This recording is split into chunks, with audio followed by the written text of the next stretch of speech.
Coach, Coop, Coach, Coop, Coach, Coop, the Coach Coop Show. Coach, Coop, Coach, Coop, Coach, Coop, the Coach Coop Show. The Coach Coop Show. The Coach Coop Show. The Coach Coop Show. The Coach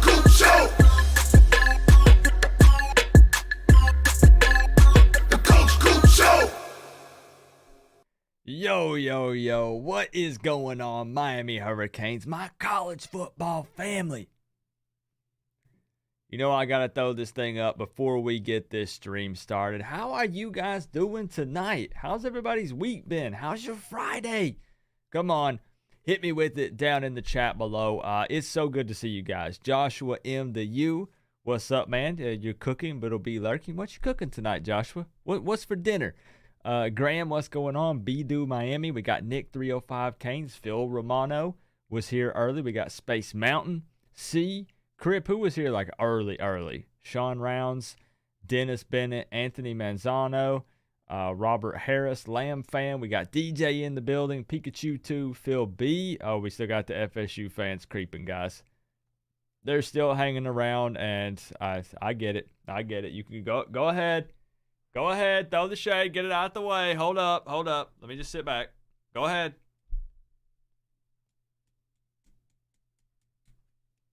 I'll wait. Go ahead, do your thing. I know you got something typed out. I know you have some things you want to say. Just go ahead and throw them all in now. Just bundle it all together. Go ahead.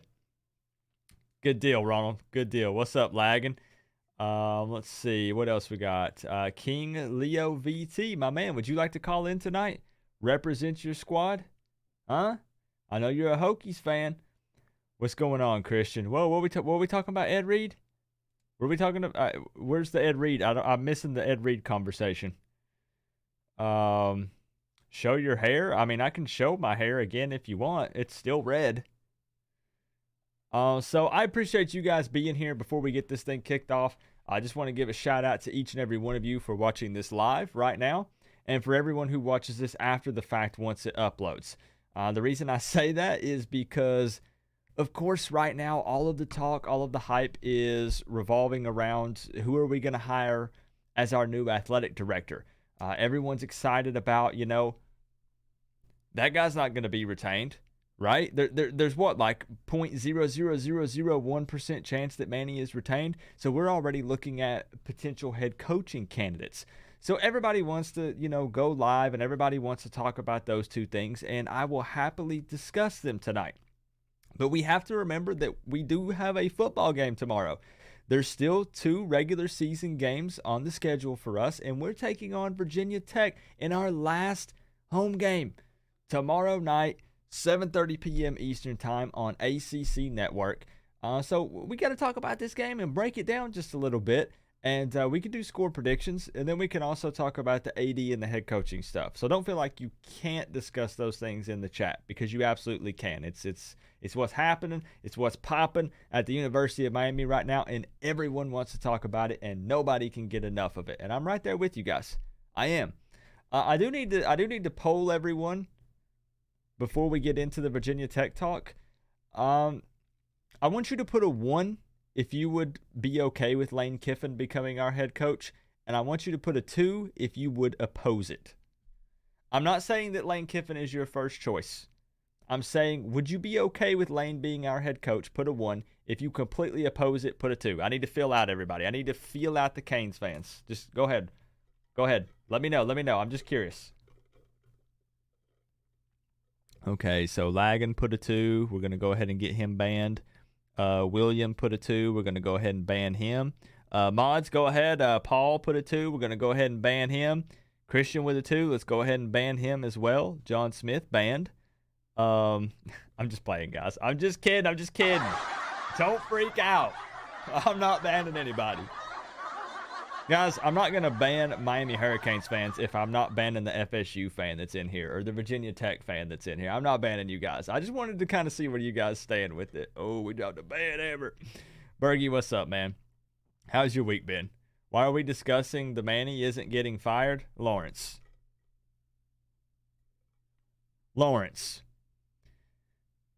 Are you telling me that you firmly believe that we bring in a new athletic director and he keeps Manny Diaz?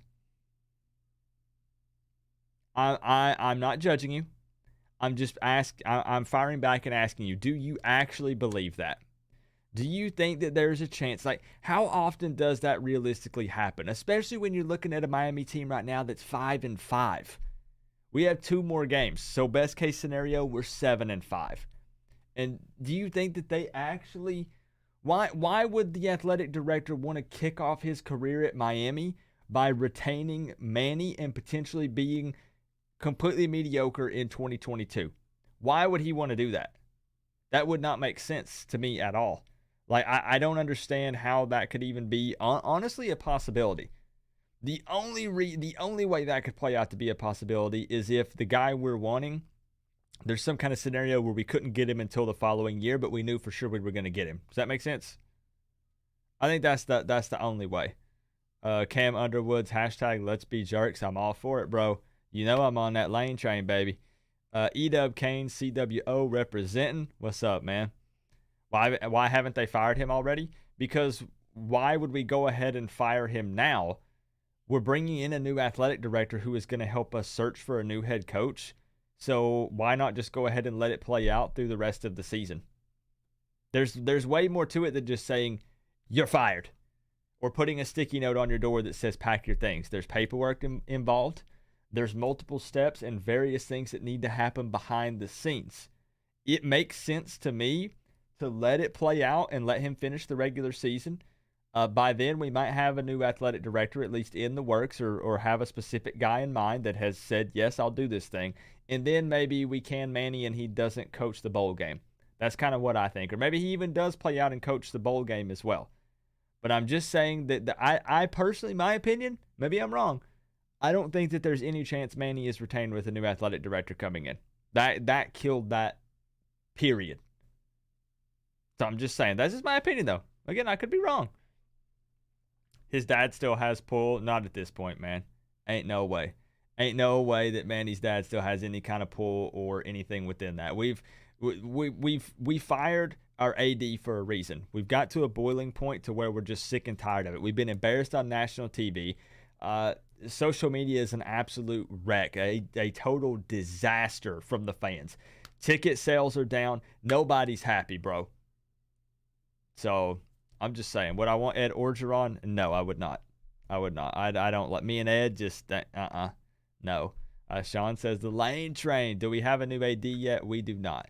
So if you want a quick update with the athletic director situation, Miami, of course, did hire the search firm that is going to aid in helping to reach out and gauge interest with potential athletic directors, touch base with them, make some phone calls, lay it out, give Miami all the options. But Miami already kind of has a list. The university knows kind of who they're interested in, but typically you bring in a third party to help evaluate and assess things so they can present that, and then we can go from there. I think that we kind of already know 2 or 3 guys that we're pretty sure we want, but we're going to have them come in. They're going to do it the official way, right? They don't want to make the mistake. People are saying, Coop, just hire this guy. Why don't we just hurry and hire him? How has that worked out for us in the past? How did that work out this last time? Let me ask you, how did hiring a guy after a 15-minute search work last time? That was a head coach and not an AD, but I'm just using it as one example. Let's take our time just a little bit. People are telling me, early signing period is coming up and this and that. We had this discussion on my last live stream. Bro, I will sacrifice a recruiting class if it means we get the right athletic director and the right head coach in place. What do you guys think? I mean, when I say sacrifice, I don't mean literally like we give up on recruiting, period. Not that. But I'm just saying that it's going to possibly be negatively impacted if we don't already have an AD and head coach in place. That's fine. That's fine, bro. Why would I rush an AD and a head coach and settle for someone that we don't want just to try to make our recruiting class a little bit better?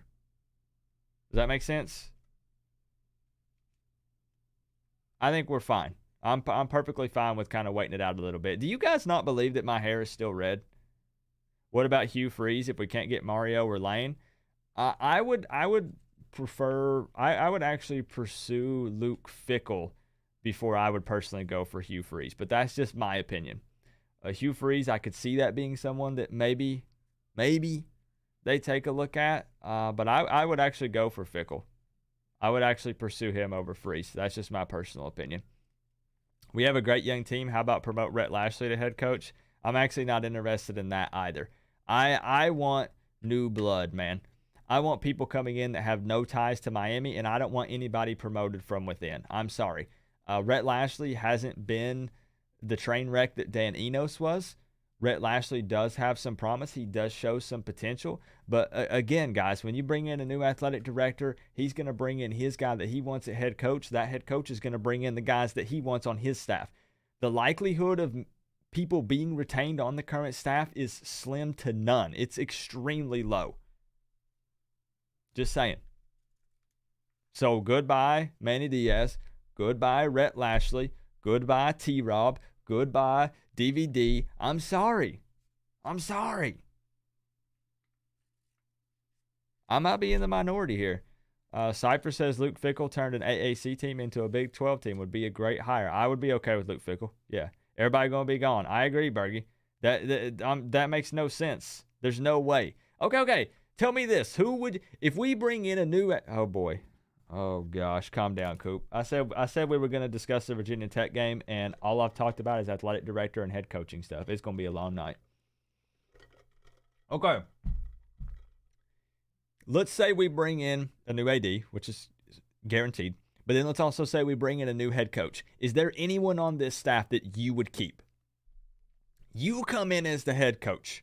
Is there anyone on this staff right now that you would retain, that you would keep going into 2022? Miami gives you the money. Miami says whatever resources you need, they are yours, head coach. Is there anyone on this staff you retain? Come on. For me, it's no. I said it's a no for Rhett Lashley. We hyped up T-Rock. Bro, we got to, no. I don't want any, no.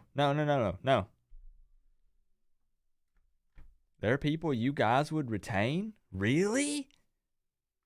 Special teams. Good thing I can tell you're being sarcastic, man. Good thing I can sense the sarcasm there through the comment.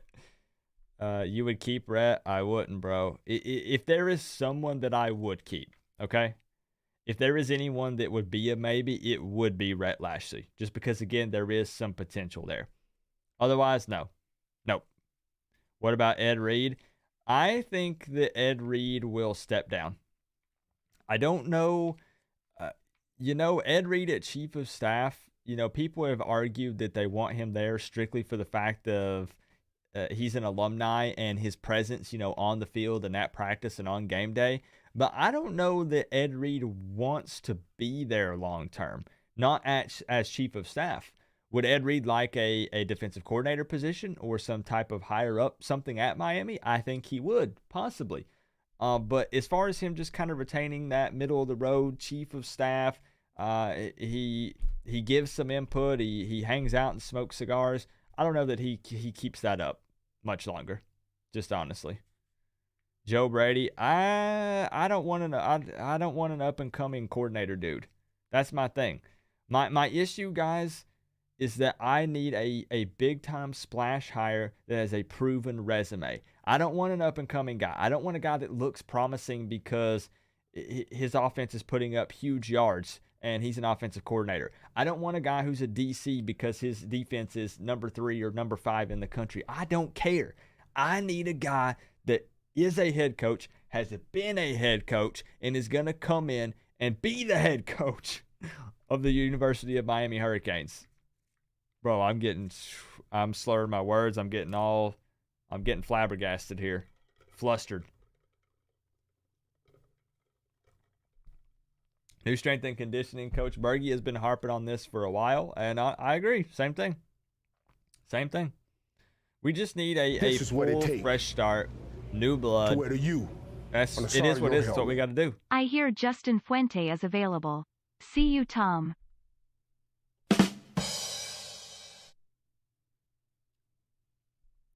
VT Hokey Lover. Thank you for the $1.99, bro. I will sit you atop your throne. Jeez Louise. I am actually still looking forward to the game, man.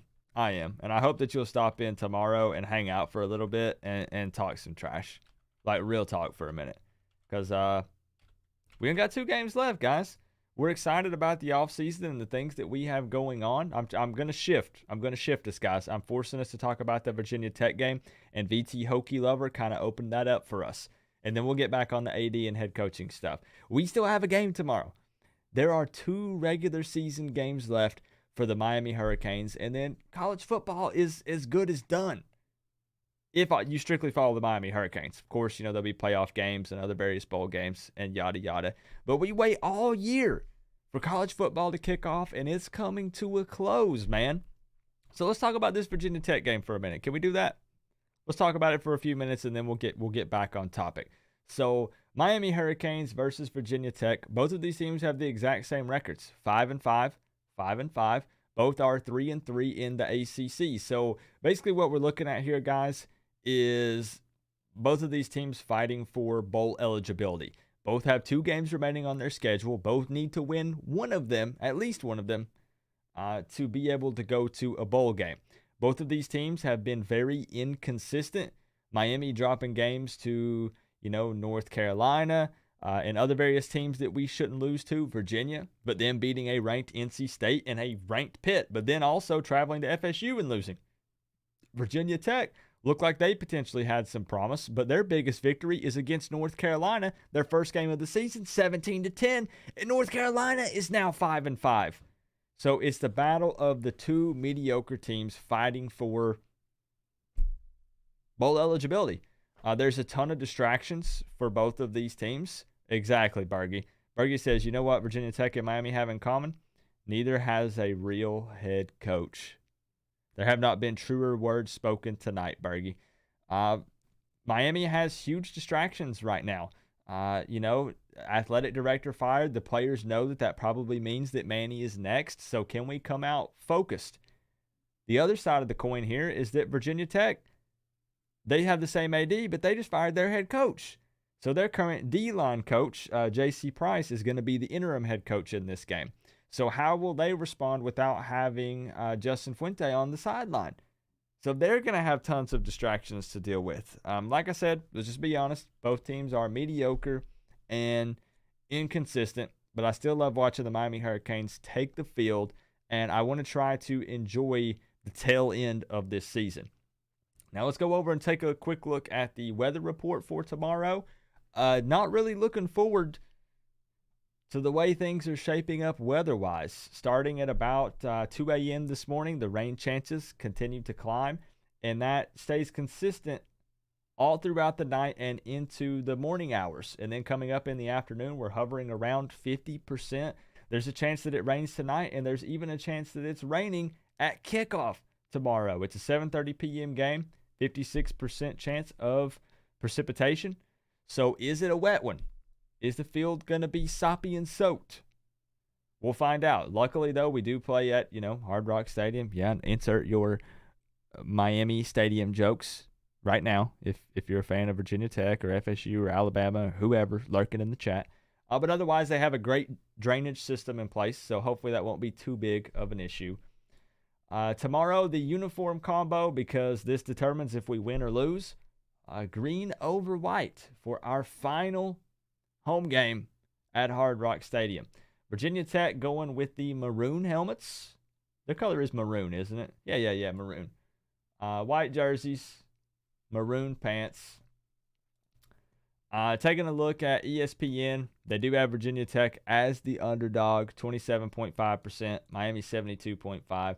Spread has Miami as a 7.5-point favorite going into this one.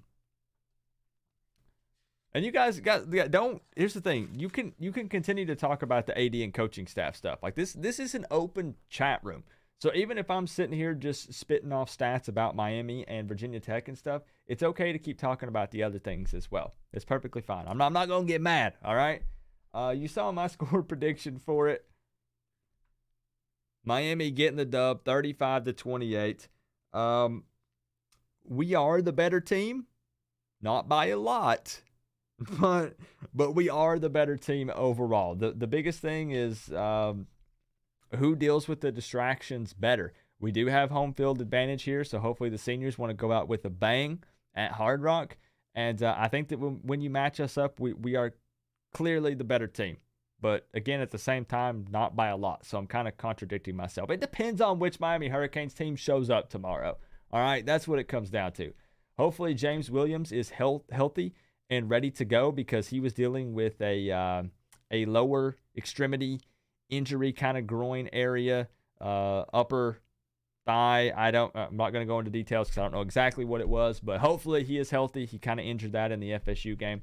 And for Virginia Tech, their quarterback, Braxton Burmeister, he was dealing with an upper extremity injury in the Boston College game.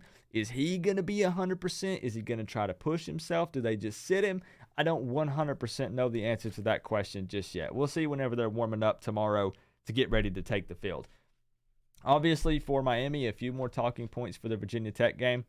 We have to improve the penalties. And this is another thing that I could harp on the coaching staff, because a lot of times when you see a team consistently committing way too many penalties, it's a coaching issue, right? We are, where do we rank with penalties? 115th in the country in average penalty yardage per game, right under 70 yards. That's not very good.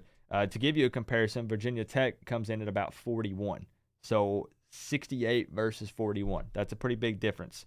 Matchup to watch tomorrow would be Rambo and Jermaine Waller, which is the best corner for Virginia Tech. So we're going to keep an eye on that one. And I think that's really about it. It's going to be crucial for Tyler Van Dyke to start fast, because if you've noticed, whenever TVD comes out slinging it and completing his passes early, especially the deep ball downfield, we win. Look at NC State. Look at Pitt. Look at the fast starts we had in those games with Tyler Van Dyke. Then go back and look at the FSU game. We struggled early, right? We didn't look like ourselves. We didn't look like the same team from those previous 2 weeks. So if Tyler Van Dyke comes out slinging it, he's connecting on deep balls, we've got our foot on the gas, we'll win this game. If he comes out looking kind of sloppy, we're dropping balls, maybe throws a pick, something like that, we can't get the offense moving, it could be a long, wet night. And that's not in a good way, all right? So we're going to see. I still think, once again, that we get the dub and we can take care of it. Could be sloppy. It's going to be a close game, just like the rest of our flipping games have been. Some more cardiac canes. So I'm going to go take a look at some of the questions in the chat, and then we're going to get the phone line opened up. So Lenoris says Miami 30, VT 27. Another close one.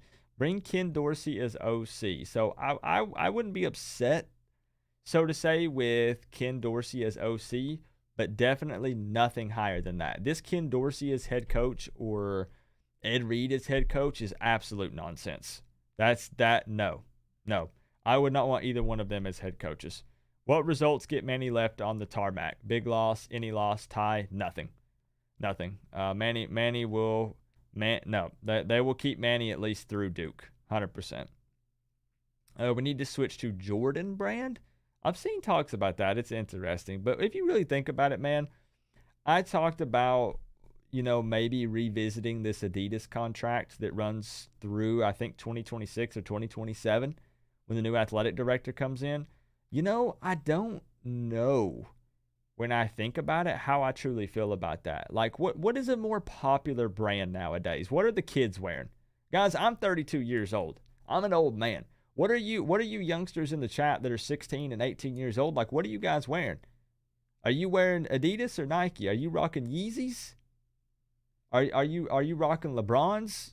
Are you wearing Jordans? Like, what's everybody wearing these days? Because I feel like everybody's rocking Adidas, like Ultra Boost, Yeezys. Like, is Adidas not still pretty high up there? A lot of people associate winning with Nike, so that's why they want Nike. When it comes to actual brand presence, what's everyone wearing? Our key to win is through our offense. Yep. Our D can't stop a cotton ball, so our offense has Yep. to score. Your score prediction is accurate, but it means our offense shows up. Can't let VT get up first. Bergie, well said, man. Very, very. Basically, you said what I wanted to say, but I'm just getting tongue-tied because I got a million things going through my head at the moment. Thank you so much for the $10, and right there, boom. I'm gonna.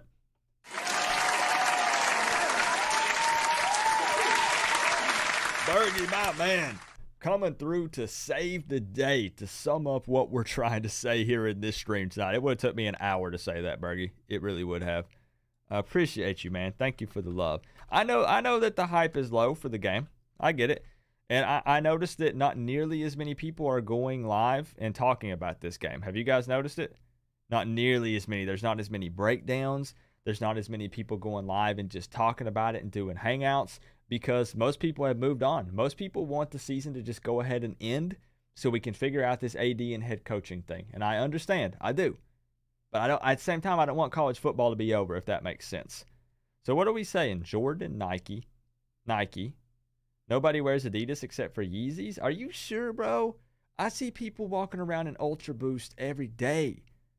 Nike and Jordan. This is what it takes. Nike. To wear you. Okay, so maybe I'm sorry, wrong. your helmet. Maybe it is In Nike. terms of what people are wearing, it's Nike and specifically Jordan brand stuff, and I don't think it's close at all. Really? That was an honest question, guys. I was just curious. So, Lax Max, thank you for the $5, man. Nike and Jordan. Okay. Nike is the best. Jordan. Okay, so maybe we do. Maybe that's something that we revisit. And obviously, I think when a new athletic director comes in, they evaluate everything from top to bottom, right? The dude's going to sit down at his desk day number one. He's going to have, 12 stacks of paperwork this high, and he's going to go through and just look into every single thing that we have going on, any types of various different deals we've made with companies, and see if maybe we can rework some things to our advantage a little bit, either more money or finding loopholes and changing where we stand with various companies. So that'll be a good thing. It'll be a good thing for that to happen. Nike, Air Max, and Yeezus. The Yeezys crack me up. But guys, are Yeezys comfortable? Because I'm going to show you something real quick, and I'm going to open up the phone line. I want some of these Yeezys real bad, but I've never owned Yeezys. What is it? What are they called? They're called the Yeez Real Reflective. Are they comfortable or not? Are Yeezys comfortable shoes? They look mad comfortable, but I don't know. This is what it takes. Let me find you the shoes I want. To wear to you. I'm going to show you guys. Sorry, your helmet. Love ya to death. But pull up Lane in front of the audience on Wikipedia. He doesn't belong here. He will hurt us even worse. Ask his high school area coaches. We preach about Band-Aid hires. He's one. I disagree. And you're the kind of person, Logan, that I know that we can go back and forth with and you won't get butthurt, right? I love having these conversations. I see where you're coming from with Lane Kiffin. And what's funny about this, Logan, is I'm actually posting a video tomorrow afternoon talking specifically about Lane Kiffin once again and why I think he would come to Miami and why I think he would stay for more than 2 to 3 years. This is what it takes. I think he's more of a 5 to 7 year guy with a couple of things falling into place. Don't worry, VT will help Miami win. We seem to find a way to make first-time QBs. And teams that struggle I'm not look mad. good. I'm Man not mad face about palming medium dark skin tone. Okay, yeah. I'm okay with that. King Leo VT with the 5. Appreciate you, man. And CWO Hurricane Logan representing in the chat. And that you always have a voice here, Logan. And you know that I'm not going to scream and yell at you if we disagree. I love having the conversation, man.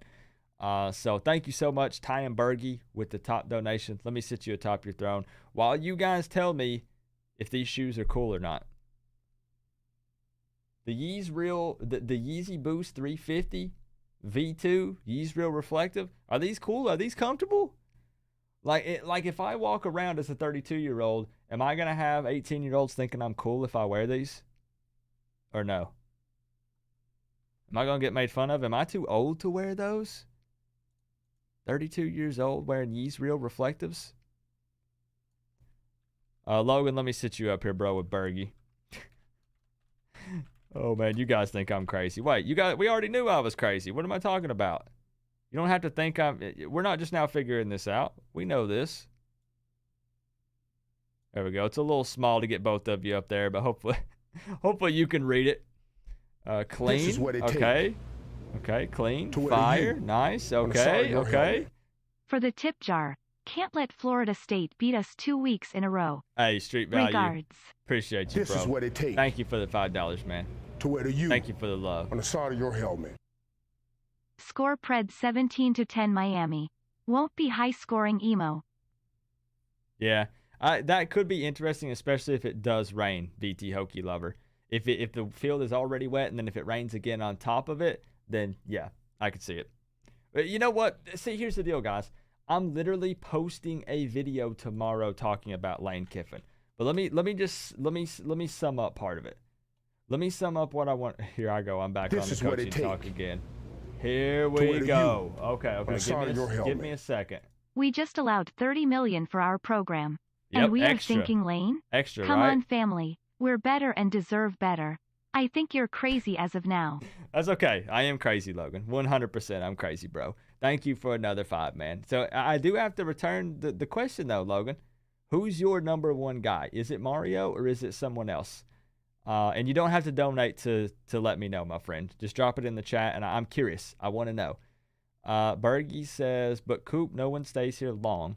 Look at every coach we've had since Howard. Name one that's head coach longer than 6 years. Good point. I think Butch was the only one who stayed 6 and bounced for more cash. I don't want to dive too deep into this, okay? Because I'm posting a video about it tomorrow. But let me just tell you something. When we're looking at Lane Kiffin right here, can you guys see that above my head? I don't want you to think I'm making excuses for the dude. But let me sum up my video that's posting tomorrow. Let's start with Lane Kiffin once he became a head coach. So Lane Kiffin became a head coach for the first time for the Oakland Raiders in 2007. He was there from 2007 to 2008. Lane Kiffin, guys, we know is cocky. He is. He's got an attitude. Well, him and the Raiders owner didn't get along. They butted heads, so he bounced. I get it. I don't blame him. If you don't get along, you don't get along, right? He bounces. He goes to Tennessee. He's at Tennessee for 1 year. He was actually, things were looking up for Tennessee in literally just 1 year. His dream job calls, or what he thinks is his dream job, which is USC. You're telling me you wouldn't leave for your dream job? Guys, I would leave my job for my dream job without even leaving a 2 weeks notice. I wouldn't even give him a 1 day notice. I would say, peace, bro, I am out. You only live once. If what you think is your dream job comes calling, you leave. So I don't blame him for doing that. I understand.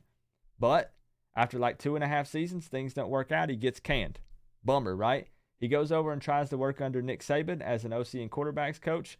Saban and Kiffin don't belong in the same sentence. They're going to butt heads. It ain't going to work. Side of your helmet. So I get it. Do push-ups, Coop.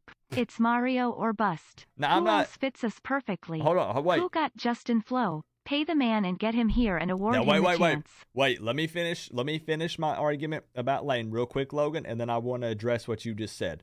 Thank you for another 5, man, and I will get to what you just said.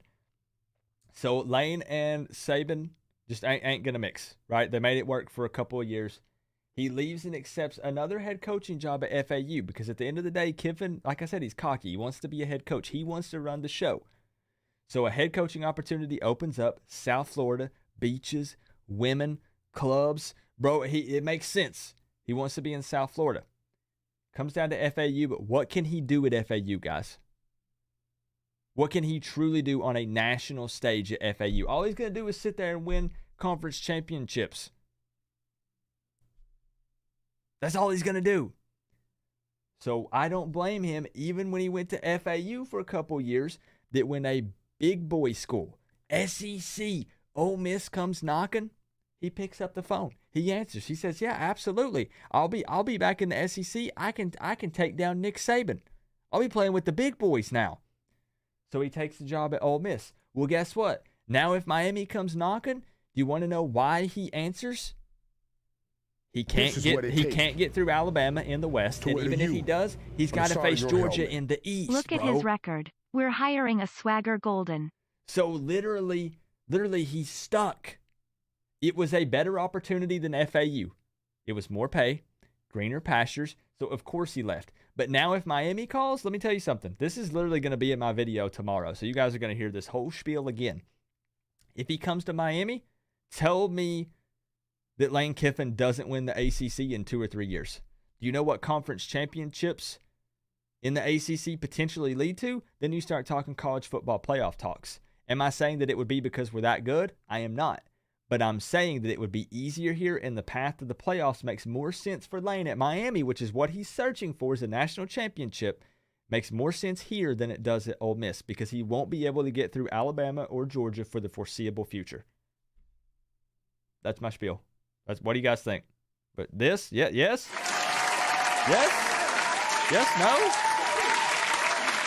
no, what do you think? I'm not saying that Lane Kiffin is the perfect hire. I'm not. But I actually like the attitude, and I like the cockiness. I do, just me personally. However, we're going back to Logan's statement, okay? Let me go back to Logan's statement. He says, it's Mario or bust. Who else fits us perfectly? Who got Justin Flo? Pay the man, get him here, and award him his chance. Here's what I have to say to that, Logan. On the side of your helmet. Hold up. What's up, Coach Coop? Great show as always. Smash the like button and support Coach Coop U family. Appreciate Canes you. for life, full score, thumbs up, hooray. Mo beer. This is what it takes. Appreciate you, bro. Man, I just cannot To talk. where you I'm getting so tongue-tied on the side tonight. of your helmet. Thank you for the 5, man. Lane train all day. I'm Ask getting hyped. people who know offense and they'll tell you he's one of the best in football, period. Matt Corral was a backup before Lane man You shrugging. ain't wrong, Lex Max. You ain't wrong. Thank you for the 5 as well, man. Here's my response to Hurricane Logan, though. Who says it's Mario or bust. Mario and Lane are 1A and 1B for me. What I mean by that is it's one or the other. I will happily take both. So Logan, I'm not trying to ride the fence, bro, but I will take Mario Cristobal just as quickly as I will take Lane Kiffin. 100%. So I'm sitting here hyping up Lane Kiffin, but I will absolutely take Mario Cristobal as well. My argument was that I actually think, in a way, we could argue both sides of this, guys. In a way, I think Lane Kiffin is easier to get than Mario Cristobal. Mario Cristobal has ties to Miami. He has family in South Florida. But that's probably the only thing that would make it a little bit easier to get Mario potentially. Oregon can pony up and pay the money. Oregon has these crazy wild facilities that are way ahead of Miami. So if Mario does come here, he definitely has to be involved for the long haul, because he's going to have to put in some work to really catch us up with where Oregon's at when it comes to facilities. Lane is an outsider. He loves South Florida, but he has no ties to Miami. He's just sniffing. He just wants a national championship, and whatever he has to do to get there, he'll take those steps. So potentially, I think that Lane is a little easier to get, but do you throw the bag at Mario? Do you offer him everything he wants? Yes, you do. Yes, you do. So I'm kind of on both sides with you, Logan, where I'm going to argue for Lane as well, but I will also do the same argument for Mario Cristobal. 100% I will. So do you think I'm still as crazy, Logan? I am, bro. I am. Either, what are we saying? New Balance. No, how did New Balance get in the conversation? Bill O'Brien is perfect hire for Miami. We don't get Bill O'Brien. I don't think we would get Bill O'Brien. 24/7 Kane says it's Lane or Mario, period. 100%. Then tell me this, guys. Would you settle for anyone less than Mario Cristobal or Lane Kiffin? Would you? There are very few exceptions, guys. You could maybe put 2 more people on that list when it comes to head coaches. I know we still got to talk about athletic director because we're still trying to get that figured out right now. But there are only like 2 other coaches I would settle for other than Lane or Mario. I'm not even playing. I am not playing. There may be 2 more on that list. That's it. I will not. I already said exactly like Max. I'll be disappointed if it's an up-and-coming guy. I'll be pissed. I'll be livid if it's, well, you see, guys, this is one of the brilliant offensive minds. This up-and-coming OC. We're going to bump him up and make him a head coach, and he's going to do his thing, and he's going to be one of the greats. No. No. No, no, no, no, no, no. No. But I have to tell you something. You can tell me I'm wrong if you want. Mario Cristobal picks up the phone and at least has the conversation. Lane Kiffin picks up the phone and at least has the conversation. Both of those guys will see what Miami has to offer. 100%, I don't doubt that even for a second. Buyouts alone are going to cost Miami around $20 million. Well, good thing that they just put an extra $20 to $30 million into the football budget. Boom. Would I want Luke Fickell? Luke Fickell is in that top 4. Yes. I would potentially consider Luke Fickell. Yes, I would. Remember Lane was at a game a couple years ago with you gear on. The dude loves South Florida. He would be a perfect match for Miami with that attitude, bro, with that cockiness. It's perfect fit for Miami. We win a natty with either. I don't know about natty necessarily. I think that, of course, is, being highly optimistic. But ACC championship games, yes, for sure with either one of those. I'm about to open up the phone lines, guys. Here in just a moment. I want to look a little bit more in the chat here. Let's see. He'll still have to play UGA or Bama in a natty. You can't avoid the big dogs for a championship. Well, exactly, Brandon. Exactly. But the thing is, here's the thing, Brandon. He won't even get an opportunity to get to the playoffs because Bama will knock him off and he won't be able to play in the SEC championship game. And then even so, if he makes it to the SEC championship and gets past Bama, then Ole Miss will not Ole Miss. He coaches at Ole Miss. Georgia will knock him off. So at least at Miami, if he gets into the playoffs, his final 1 or 2 games, actually in the playoffs, would be against potentially Bama or Georgia or some other big-time team. So I see the point you're trying to make. The problem is Bama and Georgia are preventing him from even getting that far. You see what I'm saying? And maybe something happens, and maybe Alabama falls off next year. Maybe Saban retires, and they're just not the same team anymore. Or maybe Georgia, maybe they fall flat at the end of the season this year, and then they go back to kind of being up high early in the season and then falling off late. Anything could happen. We're assuming an awful lot. But I'm just saying. You hear slight clipping in the audio? Okay, let me see if I can change something for you, my friend. Let me see if I can adjust it just a little bit. Here we go. Maybe that'll help you out a little bit. Maybe that'll fix the audio.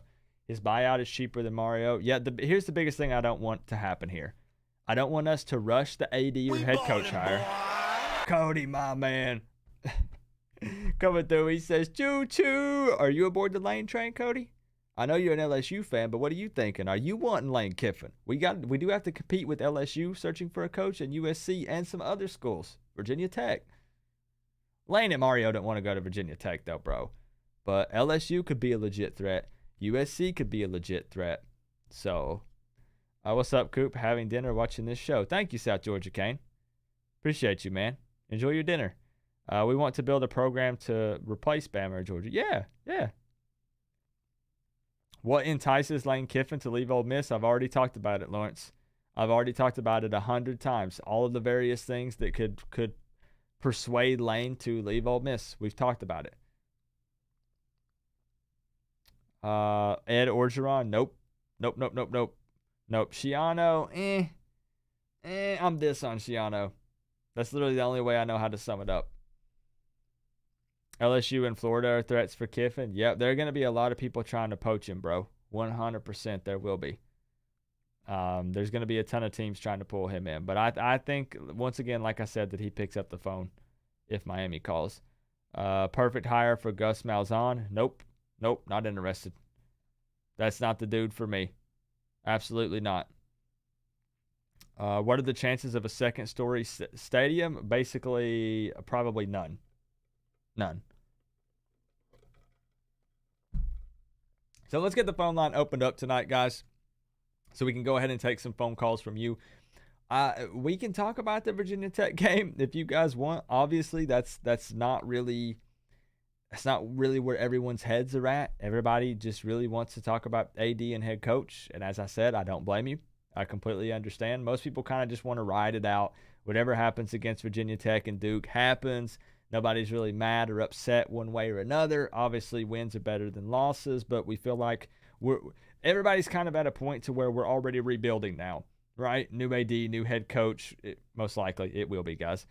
New coaching staff. You know what I mean? So everybody's head's already there. So people aren't super worried about Virginia Tech and Duke, honestly. Coach O got a championship. What you talking about? I'm not saying that Orgeron is a bad head coach. I'm saying I don't want him at Miami. That's what I'm saying. Graham, let me look deeper into his history, because I keep seeing people throw his name around. I do. And it's one that continues to get shot down pretty quickly anytime someone brings up his name. Currently with the Raging Cajuns, right? Yep, at Louisiana. OC and quarterbacks coach at Arizona State for just 1 year. Receivers coach at Alabama for 3 years. Colorado State. I mean, he has a long history, right? But he's only been a head coach since 2018. 2-1 in bowl games, 37-12 overall record as a head coach.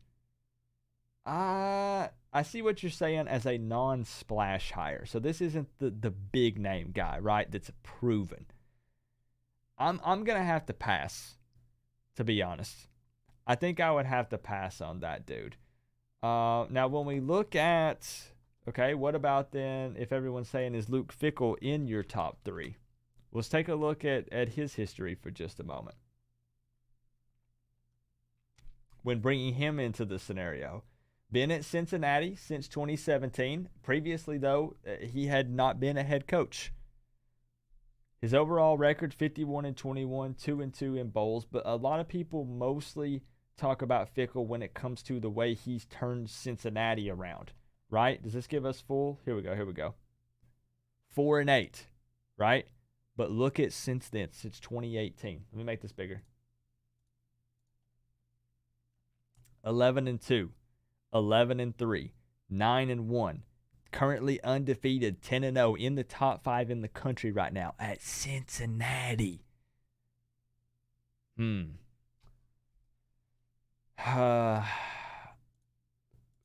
is in my top 5. Fickell is definitely in my top 5. It's another guy who doesn't have ties to Miami, which is actually a bonus for me. Born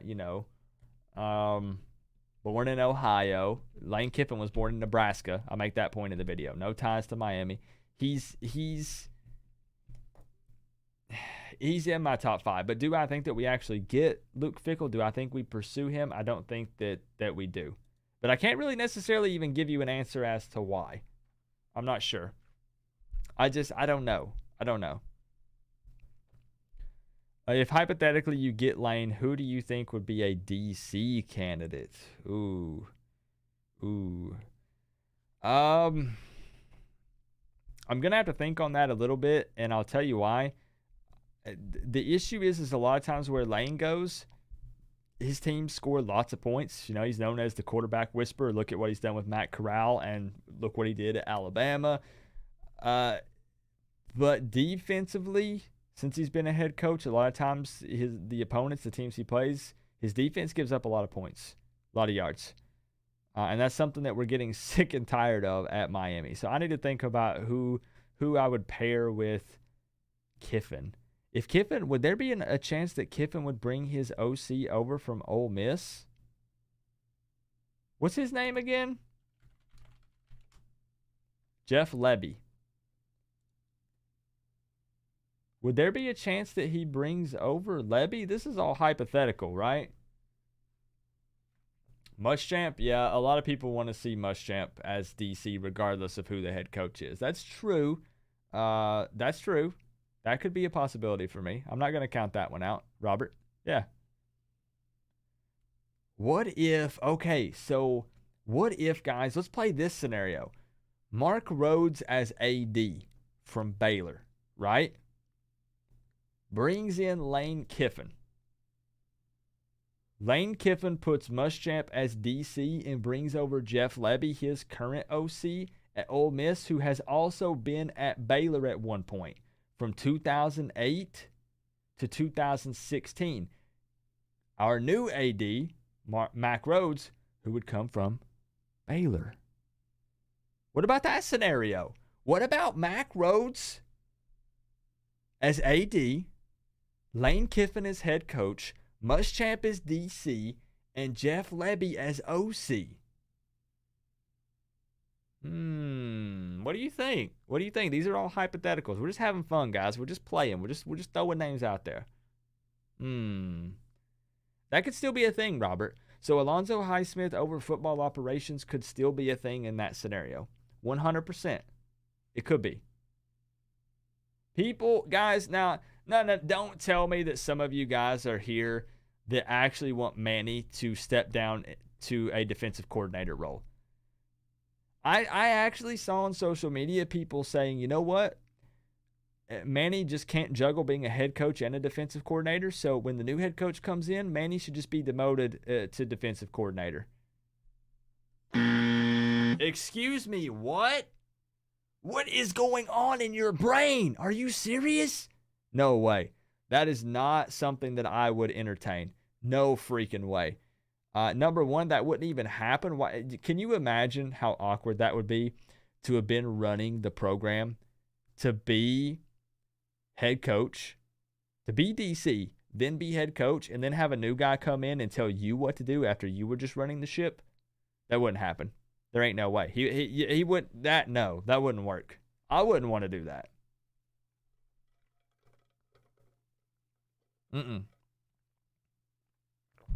Lane Kiffin doesn't have the bravado to tell leadership at the U. You don't think so? Rhodes ain't leaving Baylor. Bro, here's the thing, though, LG. I'm being told that no one will leave anywhere. And that obviously is not true. I mean, I'm telling you something. Location and money talks, bro. Do not underestimate that. This is what it takes to wear the U on the side of your helmet. No Manny as D-Cord. No Lane as HC. Okay, Joshua. Okay. Thank you for the $2, man. I agree with the no Manny on D coordinator, but you know I'm all aboard that Lane train, bro. You know. Money boom. Exactly, Cypher. Money talks, bro. Do you know how many people have told me, Coop, this can't happen? Coop, there's no way that'll happen. No way, Coop. Dude is locked in. Do you guys understand? Here's what everybody tells me. Here's the second thing everyone tells me about Lane Kiffin. I'm all talking about Lane Kiffin. We'll plug Mario in this scenario as well. Coop, Lane Kiffin just tweeted hashtag what is it, hot toddy yesterday. There's no way he's coming to Miami. Bro, do you understand that right now he's still the head coach at Ole Miss, so he's still going to be hyping up Ole Miss. He's still the head coach, bro. So Lane's not going to be over here following our new athletic director whenever they announce him on Twitter. He's not going to be tweeting out things about Miami. He's going to continue to tweet about Ole Miss, where he is currently the head coach. Mario Cristobal, same thing. People said, bro, they were talking, I saw something about Mario, and Mario said that he's happy at Ole Miss, and he's about to move his family out that way. Of course he's going to say that, bro. Of course he's going to say that. What else would you expect him to say? This is what it takes. That's currently his job. You want to get fired? Stand up on that podium and say you're interested in going somewhere else. When Manny has the balls to fire and ban his DC from the school, I'll be a Manny fan. LOL.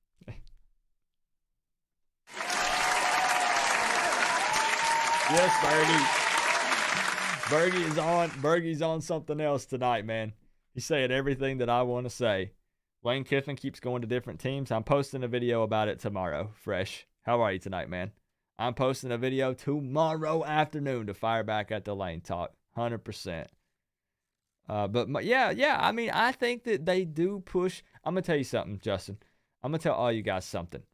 I'm not going to claim to be an insider, okay? This is what it takes. They are going to make Mario Cristobal an offer. On the side of your helmet. I'm telling you. Coop all aboard the Lane train. Choo choo, baby. Woo! Alex, thank you for the 5, man. Right up there with you, bro. They are going to make Mario Cristobal an offer. 100%. Without a shadow of a doubt. I can promise you. Nothing may ever be said about it. Depending on if he accepts or declines. Or maybe, they have to try to rework some things and reapproach him. They will try to get Mario. They will. I'm not comfortable giving a prediction just yet because I want to see who our athletic director is. Once I see who our athletic director is, then I'll make an actual straight up prediction of I think this is who our head coach is going to be. Right now, all it's been for me is here's my wish list. Here's who I would like for it to be. Here's who I'm hoping it will be. But as far as an actual official prediction, I've not done that yet because we don't even have an AD, bro. I need to see who the AD is. Coop Lane's team talked about him at Miami. Bro, it just makes sense. It does. Go hire an NFL coach. But who, though? Who? The only NFL coach that anyone's talking about is Urban Meyer. And Urban Meyer's not on my top 5. Urban Meyer's not on my top 10. No, Andy, he's not. He's not. Urban Meyer, I realize what he's accomplished in the past, and I know that there's some baggage there. And it's not even the baggage that bothers me. I'm just not a fan of Urban Meyer. I'm just not. Now, that's more of a personal thing. T. Martin Express. Glenn says, why Lane Kiffin? I think that's a ridiculous hire. I think you're wrong, man. I think you're wrong. So let's go ahead and get the phone line opened up. I don't care if you guys, if you want to talk about Virginia Tech, we can talk about Virginia Tech. You want to talk about ADs and coaches, we'll talk about ADs and coaches. We'll fire up another AD and coaching live stream early next week. We'll continue to just specifically dive into that. That's mostly what tonight has turned into, but I anticipated that, to be honest. The question is whether Lane Kiffin is loyal to the U and doesn't leave after. I'm putting up a video tomorrow, bro. I'm putting up a video tomorrow so we can put all these Lane Kiffin is going to leave after 2 or 3 year thing. I'll put it up tomorrow. Glenn, I've literally talked about it 100 times. We'll have to do a specific stream talking about Lane and Mario, honestly.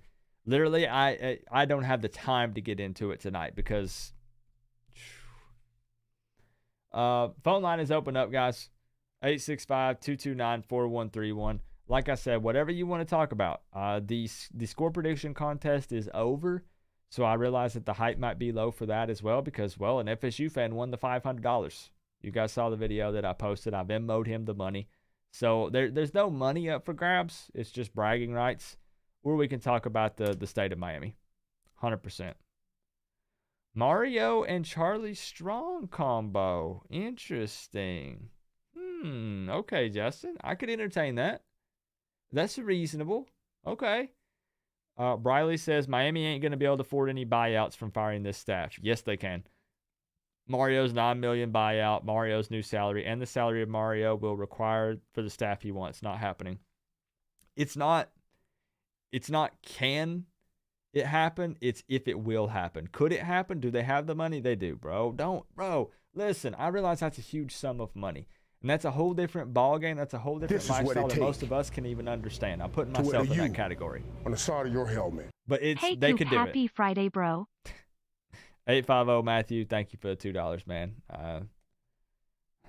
Congratulations. Let's see.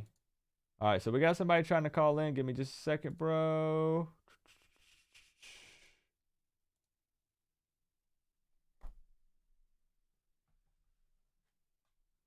What's going on? Who we got on the line?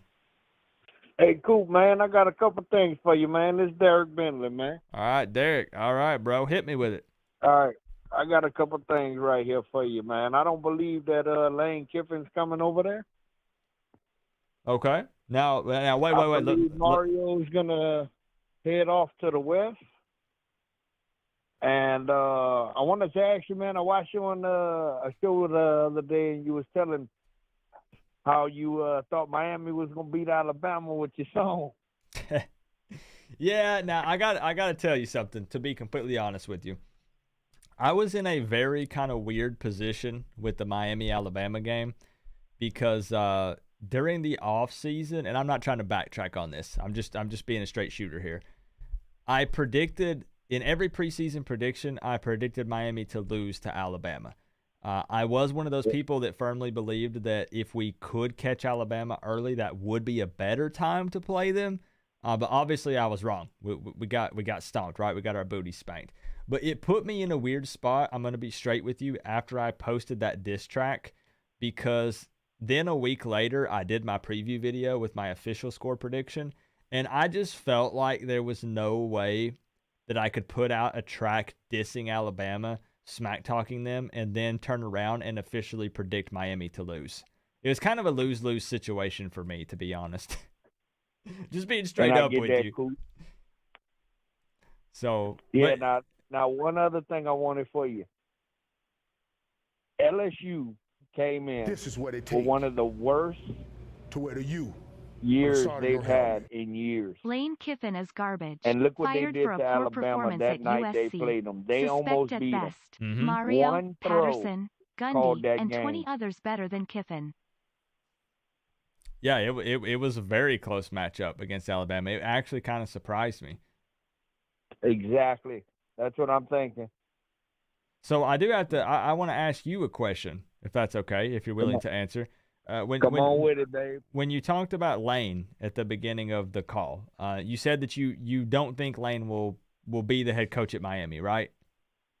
Correct. Okay. Now, are you against Lane Kiffin becoming the head coach, or is that just a prediction that you don't think he will be the head coach? If I'm being honest with you, Coop, I think it comes down to the SEC, brother.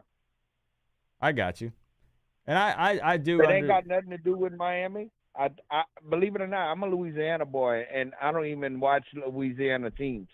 I'm Notre Dame to the heart. I'm Okay. blue and gold to the depths of my soul, man. But I would never be able to get somebody like Lane Kiffin over there either. Being that I love my coach, but when they get into that SEC, man, it's hard to get them out. And I can understand that point of view 100%. I do, even if I sit here and say that I want Lane Kiffin. As I said earlier, I'm not predicting that it'll officially be Lane Kiffin or anything like that because, yeah, I mean, the SEC is a totally different monster, 100%. So I do definitely see that side of the argument for sure. But, hey, man, I appreciate you talking to me, brother. Absolutely. And can I predict you, Coach? Sorry, you said, can you predict our coach? Okay, I got you. Yeah, go for it. I'd love to hear it. From a Notre Dame fan point of view, predicting Yes, who sir. our head coach will be. You're Okay. going to get Bill Napier. Okay, man. Oh, man, that's somebody that I pulled up and we talked about a little bit earlier ago that would kind of be disappointing for me personally. But Yeah, but think about it, though, Coop. He has that Alabama backstretch. Ever since he's gotten to UL, he has won, and he has brought them to the bowl. yeah, All he needs is that better, and what you have it, the better talent, man. I don't know. It still would just kind of be tough for me to get on board with it. But I do think there does come a point to where potentially I have to take a step back and try to be realistic. Depending on, for me, I really need to see who our athletic director is first. And that could kind of help me gauge, his mindset and his mentality and his history, where Chucky he's has been, less things he's baggage done. than Kiffin tears of joy. So that'll help me out a lot once we see our athletic director. And then it'll be a little bit easier to possibly tell. Because it would be, I'm not going to lie to you, man, it would be a Miami thing to do for all the fans to be hyped up, right? We're like, oh, we're going to rebuild. Like, we can start fresh. We can make all these guys offers and get whoever we want, these big names, and then we hire an up-and-coming AD and a nobody head coach. Like, that would be a Miami thing to do. Versus, everybody throws out the big splash hires every time, right? Everybody wants these proven head coaches and big time ADs and stuff. And a lot of times that the reality of the situation is that just doesn't happen. And I agree, Coop. What bothers me? It's like, with schools like Miami and to that tenure, schools like that never can get that top 3 coach. I don't understand that. You know what I'm saying? Y'all have the revenue coming in that school. You can't tell me y'all don't. What are they doing? They don't want to spend it. That's the problem. It's all about where they are putting those funds. And I'm hoping that when they made the announcement that they're willing to kind of push 20 to 30 million more into the football program, that will help. But again, they're gonna have to show that it's not all talk. And we're going to see, depending on how this kicks off with the athletic director hire. And that's going to show me how serious or not serious they truly are about it this time around. Yeah, I really believe that if they throw enough money at Lane Kiffin and give him a process of what to look forward to that is worth his thoughts, I believe you're going to get him. Okay. But other than that, you're not. Now, what do you think about? I'll just ask you one more thing, and I'll let you go because I find it interesting to ask. Because a lot of Miami fans, I'm being straight. I'm putting myself in this category, guys, so don't get mad at me. A lot of Miami fans are going to be kind of biased because we're going to be talking about who we want. What do you think from a Notre Dame fan about Mario Cristobal? Because they're top 3 ranked in the college football playoffs right now. He has all these amazing facilities that they have plans to continue to expand. He's got that Nike money, all these things going for him at Oregon, but Miami fans scream that he wants to come back home. He has family here. He has ties to Miami. He's expressed interest in the past. What do you think chances are of Mario picking up the phone and having that conversation? There's always that chance, Coop. It's on. Okay, it's 2 things you have to look at. One, for me, I always tell people there's only 2 things that'll hire someone. It's either love or money.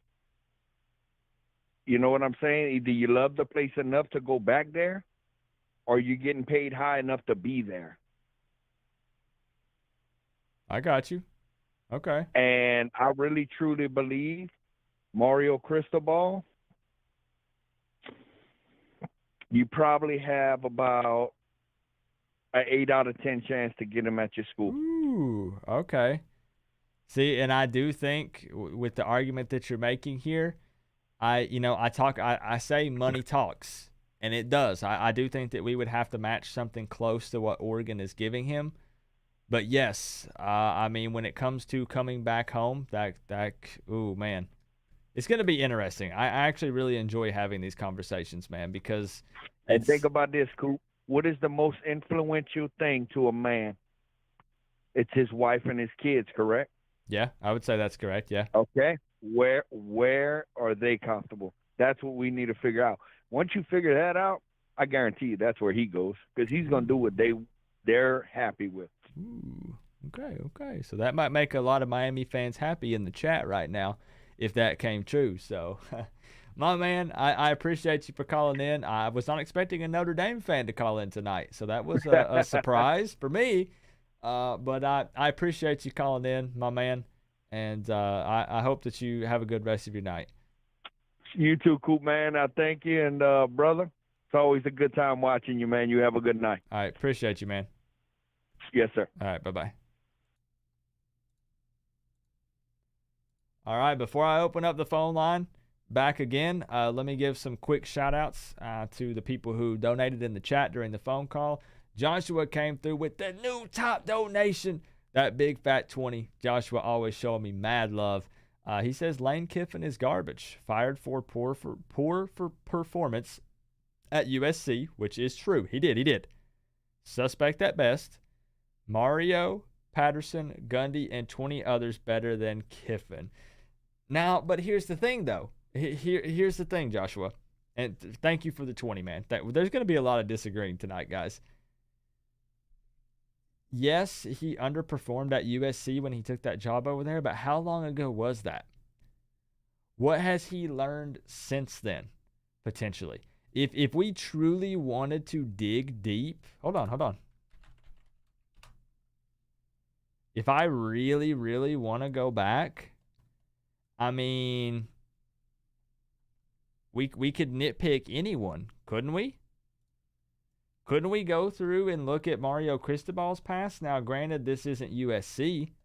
FIU is definitely no USC. But 1-11, 5-7, 3-9, 7-6, 8-5, 3-9. Like, I could pick, we could go back, depending on how far you want to go, and pick apart almost any coach, honestly. And it's why I had the conversation with people, and I said, if all everyone wants is an undefeated coach, the pickings are slim. Who do we got? We got Kirby Smart, Fickle. Who else? Who else is undefeated?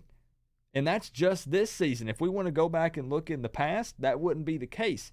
So how far back do we really look at? What I'm looking at is you do have to look into the past a little bit because you're going to find some tendencies there. The way that they like to run things, the way they carry themselves. But more importantly, I want to look at the last 1 to 2 years, maybe 1 to 3 years. Let's say 1 to 3 years. I want to look at what they're accomplishing right now and what they're doing. But I understand exactly where you're coming from, man. I do. I try to look at things from different points of views and to try to put myself in your shoes as well to see your point of view. And Joshua came through with another $2, and he says Chucky has less baggage than Kiffin. All right, man. All right. We got Mama Coop in the building. Mama Coop, what's going on? So let's get it back open again. Lane is going to command over $6 million a year. I don't think the school will spend that much on a coach. But where does that put us, Bergie? Because it's going to cost. Lane and Mario are similar when it comes to cost. 100%. I think they are. They're very close. So will we pony up? Will we spend that money? Having the money and spending the money are two entirely different things. Yep. KD Walker, what's good, man? Rep your squad. Hit me with that FSU trash talk. It's fine, bro. It's fine. So I think what we're gonna do is we'll just say that I gave my spiel about the Miami-Virginia Tech game. I'm going to let you know that I'll still be live here tomorrow, 7:30 p.m. Eastern time. I will have links because it's going to be on ACC Network. But we'll just transition these talks to AD and head coach talk because I know that's the hot topic right now. I know. You see? Yeah, we can't even offer Nick Saban the job here. You know why? He lost to Texas A&M, y'all. We can't. There's no reason for us to even try to get Saban. He lost. It depended on how we want to look at it, right? Just saying, man. What's going on? Who we got on the line tonight? What's going on, man? You got E-Round on the line. What's going on, man? How you feeling? Pretty good. Well, pretty upset about the loss to Florida State, but I still got faith in my Canes, man. I feel you. That's something that it's funny because I noticed a lot of the FSU talk has stopped as soon as we fired Blake James because everyone's like, "Let's go! Like we're excited. There's new life being breathed into us again." So people have kind of forgot about that. Regardless, I wasn't on that bandwagon of people wanting to lose to try to expedite these things. Honestly, I still feel like we were going to can Blake James, even if we would have beaten FSU. It may not have happened, on that following Monday, but I think it was still going to happen. It had been in the works, and they had already been talking about it. Either way, I don't like losing to FSU. This is what it take. Yeah, I definitely to you, man. I think even if we had smoked to get Mario 100 million over 10 years, 80 mil guaranteed. But you're right, man. We have no excuse to losing to FSU, especially not this year, man. I mean, they lost to Jacksonville State. Yeah. I mean, we just shouldn't be losing to teams like that, man. But honestly, I mean, I think Miami's problem is a lot of people might disagree, but I think Miami, they started going downhill when we switched to the ACC. I mean, either way, statistically speaking, if you want to look at records and things like that, yeah, we've struggled pretty heavily ever since we moved to the ACC. What do you think about that, man? Do you think that's I don't know. There's mixed opinions I've heard about that. Man, I really think, man, I wish I had already posted this video because I'm telling you that I'm dropping some facts in this video that I'm dropping tomorrow. But I don't want to get into it too much tonight because I lay the whole thing out and I've done all this editing and all this, and then if I just spoil it all tonight. I got you, man. The thing is, I know this could be the case for everybody. You could argue this for every team. But if we could just get the right people in place, man, we would basically think of the last few seasons, obviously not this year, but Clemson in the Atlantic. We can be that in the Coastal fairly easily. Pitt's not consistent. UNC's not consistent. None of the Georgia Tech's not consistent. The Coastal is garbage, doo-doo. Literally, if we can get a few people in the right place on our team, there's no reason why we couldn't be competing in the ACC a top-tier championship team. pretty Yeah, much I consistently agree. every year. Especially with the hot talent that we have down here in Florida, man. I mean, it's, I just, like you said, man, we got to put the right people in the right places. And I personally believe Mark Richt. I know a lot of people, like, say that, he chokes the big game, whatever. But I honestly think Mark Richt had a good thing going at Miami, man. I really did. What's interesting with Mark Richt is I've thought about this a few times since then. I realized that he had some ups and downs. But what I find interesting with Mark Richt is that was us bringing in someone, because I keep arguing for this hire that I don't want an up-and-comer. I want someone who brings experience. Their resume is head coach, excuse me. Mark Richt was someone who checked off that box when he came to Miami. I think the biggest issue with Richt was there was some stubbornness there with wanting to call the plays offensively, right? There's no denying that. But also he was kind of just he was nearing his end of his coaching career. That did kind of play a part. But still, when you think about it, think about this. I know it was just that one season when we went on that miracle run, right? And then we lost to Pitt in the last game, but we still went to the ACC championship game. Look at everything we had done in the ACC up until then. We had struggled. We had a guy come in who had a lot of head coaching experience, was kind of a proven guy. I know Georgia was competing in a lot of SEC championships, but not national championships and yada, yada. Right. But still, that's a lot more than what we had been doing. Then he comes in. Right. And just a second. Let me look at, was that Mark Richt's second year that we went to the ACC championship? I'm pretty sure it was his second year. Let me just believe. Double check. It might have been third. So that was second year, yes, in 2017. So he goes 9-4 in 2016 and 10-3 in 2017. That was a somewhat proven head coach, not proven, but had experience. Second year here takes us to the ACC championship game. Yes, we got stomped. I get it.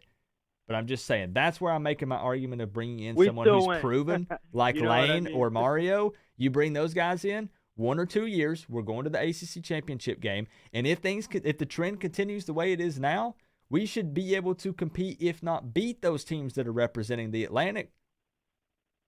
We just need to bring a proven guy and get him in here, the guy that has a lot of experience. I mean, I think Miami's easily, consistently should be like a top 10 team, dude. I mean, that's just my personal opinion. I got you. Like, well, then, I want to see us winning championships, man. You know what I mean? So I know it doesn't happen overnight. Let me ask you a question. All right. Who gets us to that point? Who takes us there?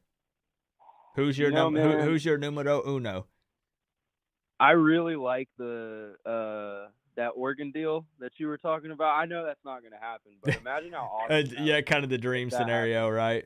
Yeah, imagine that. But I think that Mario dude that I've been hearing about is pretty good too. This is what it takes. But if it were me, you on the side of your helmet. Lane Kiffin wants to be at the University of Miami, period. Andy Slater just doubled down on his report. I can't answer that exactly, man, because I can't say one guy specifically. Fair. But I can tell you, I agree with you 100% that we need someone experienced. That's a no-brainer. No more, first-year head coaches, none of that. We need somebody with proven history and experience. And I think that's really what's going to get us there, man. We need discipline on these players. The flags, I mean, that's just ridiculous. The amount of flags we had against Florida State in the first half was just – I didn't even know what I was watching, man. I thought I was watching, like, high school ball again or something. Which, as I said earlier in the stream, I really think that does point to coaching, which we already know is an issue, right? Agree.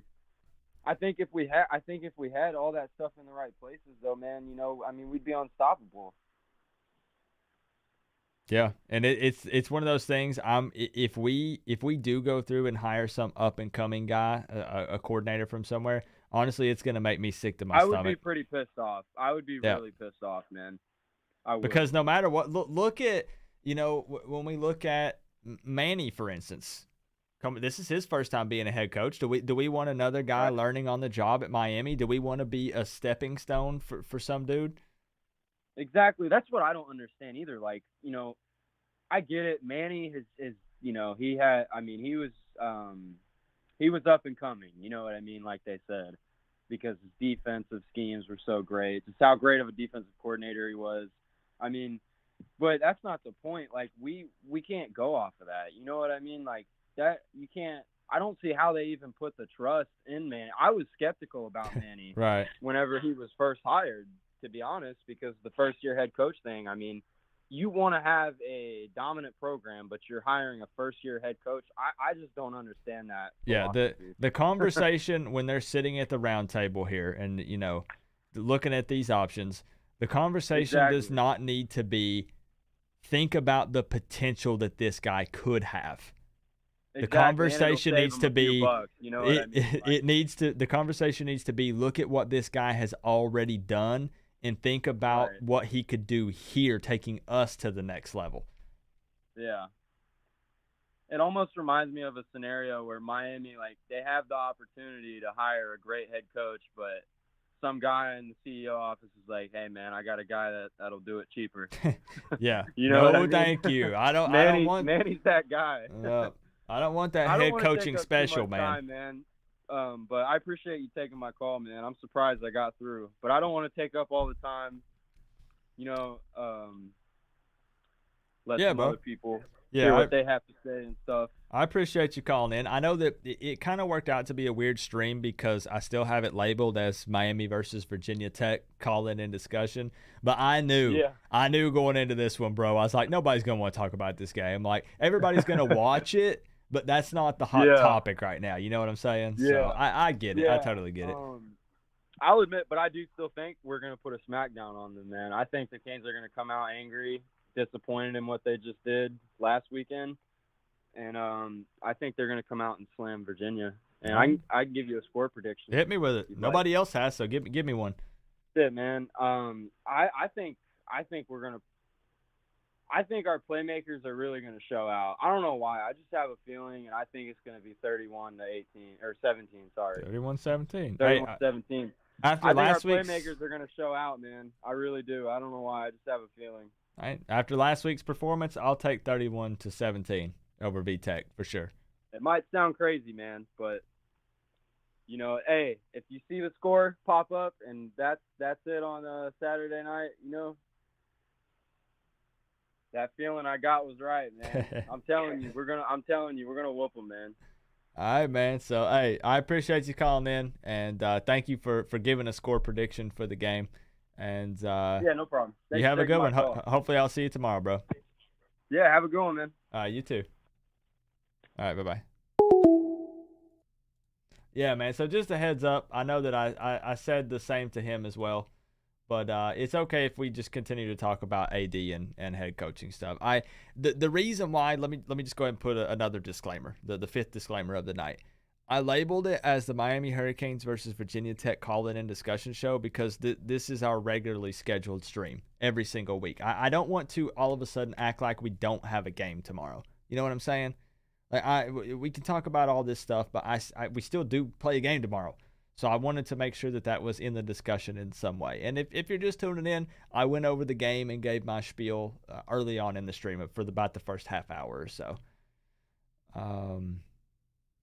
I honestly think he felt it in his third year. Rick had health issues, 100% Bradenton. And right, it's not something like we're not making excuses for him, but Rick his coaching career was coming to an end. His health was starting to decline. Did it play a part? It did, 100%.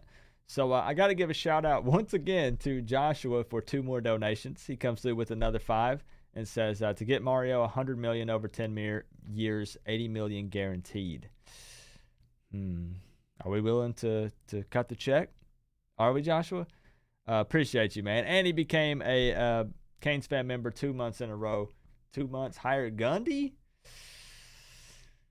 Man, am I just too set on? Am I dead set on like 3 or 4 guys and I'm just not willing to budge? I don't want to be that guy, but is that what I'm doing? I don't know, man. Lax Max also coming through with the 5. He says Lane Kiffin wants to be at the University of Miami, period.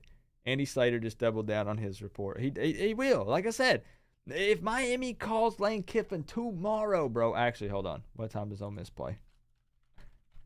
Might have to go to voicemail, okay? If if Miami calls Ole Miss tomorrow, 7:30 to midnight, it's going to go to voicemail because Ole Miss is taking on Vandy. But if you call him any other time or any other day of the week, Lane Kiffin is picking up that phone, bro. He's having the conversation. I'm telling you, he is. So let's see. You don't see Mario coming. Lane is too ship jumpy. I think that would change it, Miami, Matt. I do. Mac Rhodes, AD. I'm cool with that, Robert. Zoe, President of Football Operations. I'm cool with that. Chud, Chief of Staff. I'm okay with that because I think that Ed Reed might step down. And Mario Cristobal. I could get down with that, Robert. I could get down with that. Call the day after Duke, right? As a home in Boca. I know, bro. I know, Ronald. I know, bro. That's what I'm trying to tell people. I'm trying to tell them, but they won't listen. Yeah, Glenn, fire. I'm on the fire. Listen, you got to clean house, bro. Glenn, you have to clean house. If you're gonna bring in a new AD and we get rid of that man right there, you're not retaining anybody because you know what that opens it up for? It opens up an opportunity for excuses. Let me give you guys an example. Well, you know what? There was a cancer in the locker room. You know what, guys? There was a cancer in the coaching staff. That's why we lost. You know what? That's what retaining guys will do. They're from the old coaching staff. They're from the old way of doing things. No, that's an opportunity to make excuses retaining people. I'm sorry. There are some guys that maybe aren't performing up to par for you on this coaching staff, but you just got to cut your losses, bro, and start over. Sorry. It's my opinion. Let me call Bergie said to give him a call. I'm going to call him, man. I ain't heard from Bergie in a hot minute. Where's that man's phone number? Bergie, I know I have your phone number, bro. I have it. I have saved your phone number and hold on. There it is. Hold on. Let me get Bergie on the line right quick. Let's see if he answers. How's the red hair doing? Hold on. Wait a minute. Bergie, I have the wrong area code for you. Bergie, I have a different area code for you. Do I have your old number? LSU Dream Team. What's up, man? Chris came for life. Okay, I got you, Chris. I got you. Hold on. Let me see. I have the wrong number for Bergie, apparently. Let me get Alex on here, and then I'll see if I can get you, Bergie. Can you DM me your number, Bergie, on Twitter? Yo, what's going on, Alex? Yo, what's up, Coop? Give me just a second, Alex.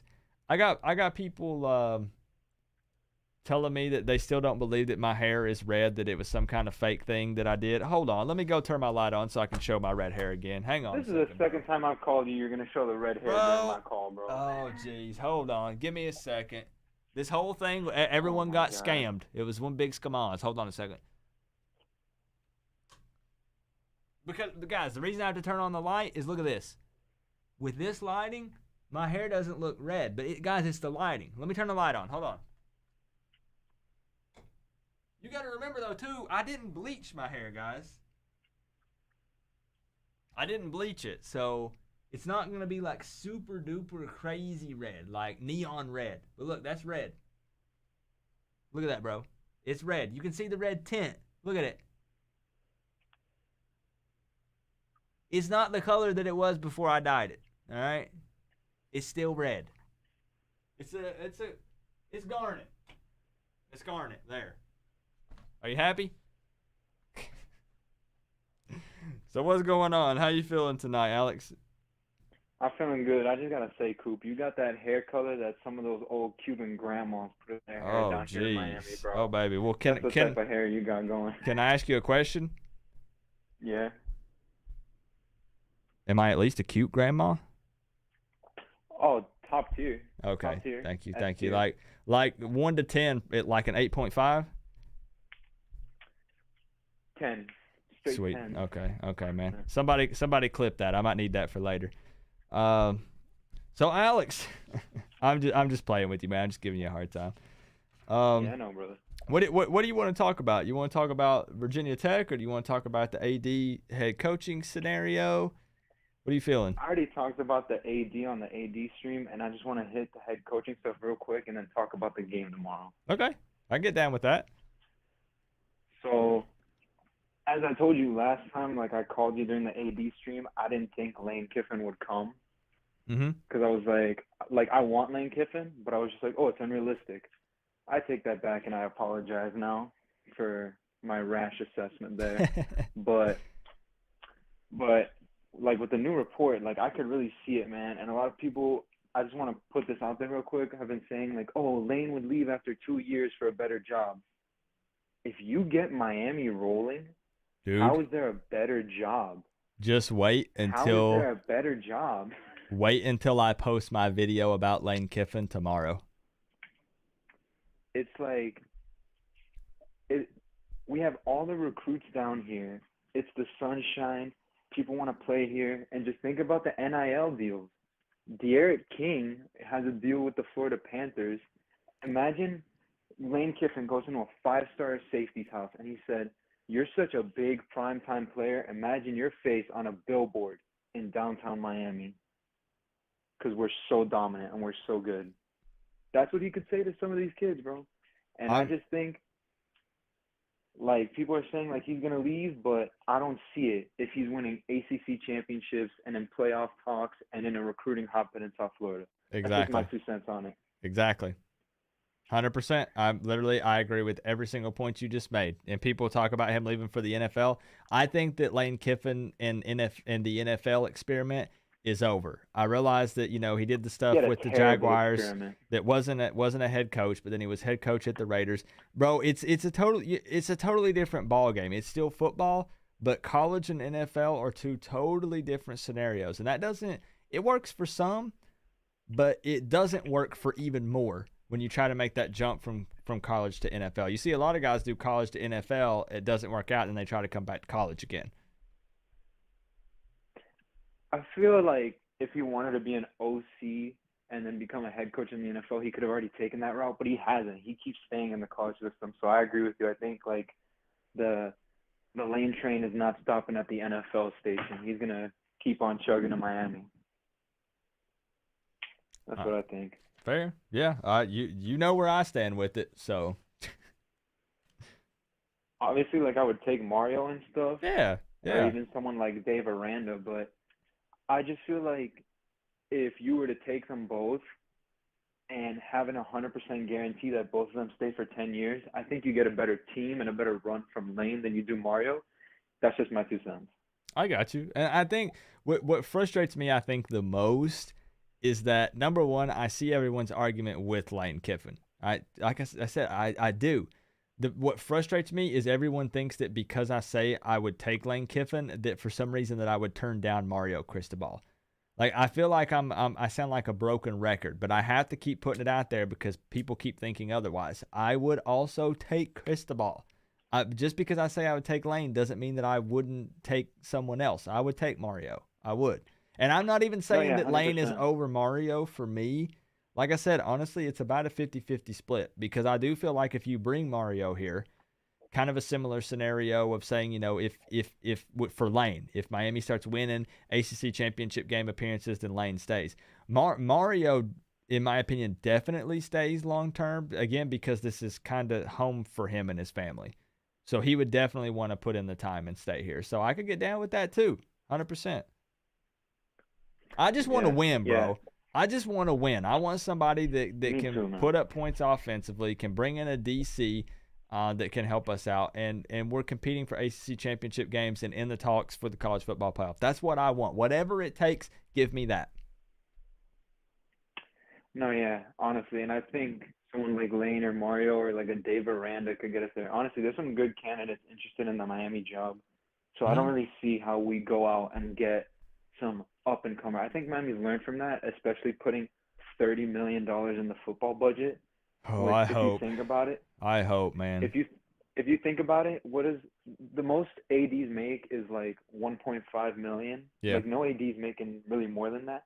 So a lot of that is going to go to coaching salary, coaching buyouts, the staff, and then maybe some other stuff with like strength and conditioning. But a lot of that is going to go to coaching salaries. Like I know it. Like I know that's where Julio Frank's head is at. Yeah, and Which props to him real quick for like taking everything in and finally like seeing like, hey, football is a big part of everything here. Yeah, I can So give just him props that to because him. I threw a lot of shade at Julio Frank. I did. And he promised that he would get a little more involved with it and they would try to, change some things up and push some more funds and resources to the football program. And right now, they're showing that seems like that's what they're actually going to do. So as long as they hold up their end of the deal and they do that, then yeah, I can give him some props for that for sure. No, yeah, 100%. And But yeah, it just I needs to think continue. Robert also says that's only what they're making public. That's also true. There are a lot of things that go down that don't get put out to the public, that they don't report on. And I think that, that they have, there are people in place that kind of have an idea of where they're trying to go with all this. They don't just say, okay, let's put a bunch of numbers on,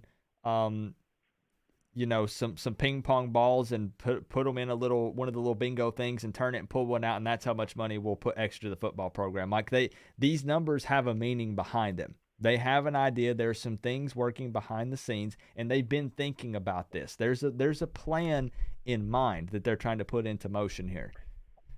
Yeah, I think they said we're going to see an announcement soon, but I don't think we haven't seen one because I don't think Alonzo Highsmith is going to be AD, but he's definitely going to be involved as like a football general manager sort of thing where he's involved with scouting, involved with recruiting, involved with communication between the AD and the football program.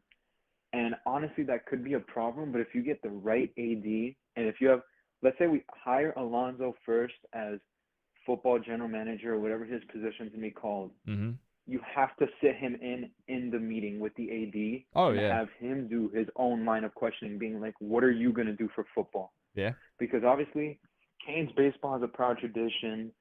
Canes basketball, I don't even know what to say about that trash right over there, but whatever. Obviously, we want them to be good, but the main focus is football. That's what got Blake James fired. That's why Miami is in all this like news and hot water when it comes to athletics. It's because of football and the tradition we have.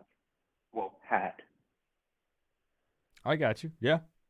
And the only thing, because I agree when you said you don't see Alonzo Highsmith as the full-on athletic director, and I agree with that. And I think, I could be wrong, I think that making him the actual athletic director could be a bad idea. I don't want a guy who's never been an athletic director taking that position. And I know he has experience in several different executive positions and high-up positions in the NFL, but not specifically being an athletic director. So just the same as I don't want a head coach to learn on the job, I don't want an AD to learn on the job either. I mean, he's already been in an NFL executive position, so honestly, if they were like, he's AZ, I wouldn't be like, oh, damn, this is a terrible idea. But the thing that scares me is that I think he's just going to neglect the other sports, and it's going to cause a lot of problems within the administration, and it's just more drama we don't need. So I think it's better to just put him as where he wants to be. He wants to be with football. And I think he'd be very happy with that. Fair. So you did say that you wanted to potentially touch on the Virginia Tech game as well, correct? Yeah, that's where I was going to go now, yeah. Okay. I was about to say. Yeah, so when it comes to Virginia Tech, I was only able to hear one other caller that said, like, we're going to come out hungry and fast and aggressive. Mm-hmm. And I could see that, but honestly, I'm just going to go with the consistent theme of the Manny Diaz era. I don't know what the hell is going to happen tomorrow night. Fair. Right? I don't know. There's just the normal ups and downs of Miami, plus tack on all of the outside distractions at the moment. These are two teams that one of them just fired their athletic director, and I don't know if you saw the pressers with Manny, but he looks deathly. Yeah. Like, he just looks so out of it. He looks like a recovering alcoholic. Not saying that he's been drinking, but it's just the look he has on his face. It's one of those things, I think that in the back of your mind you think, hey, maybe I could still turn this around. You try to look at the positives and this and that. But I think at the end of the day, let's just be honest, how often does an athletic director retain a head coach? It's not common. So I think that he knows what is going to happen. He's probably not getting a whole lot of sleep. This is his dream job that just didn't work out. So he's just not feeling too hot right now. And it'll be interesting to see how he continues to try and coach up the team these last 2 regular season games if he feels like, that he's on the chopping block. Yeah. It could honestly negatively affect the team where It could, they're now all of a sudden worried for Manny, and we're having the thing that I'm scared of is that if there's a Twitter war or something between players and fans where if Manny gets canned and all the players all of a sudden saying, "You guys did this. He was seriously trying his best. He was the best coach he could be, blah, blah, blah." Yeah, I could see that. I mean, the thing is, though, I guess, now, don't take this the wrong way, but given our circumstances at this moment, I guess I can say at least, sounds so weird saying this, at least there's not a whole lot at stake necessarily. Best case scenario, we get to go to the Poo-Poo Bowl if we win one of these next 2 games or both of these games. So it's not like, it's the playoffs at stake or something crazy like that. So,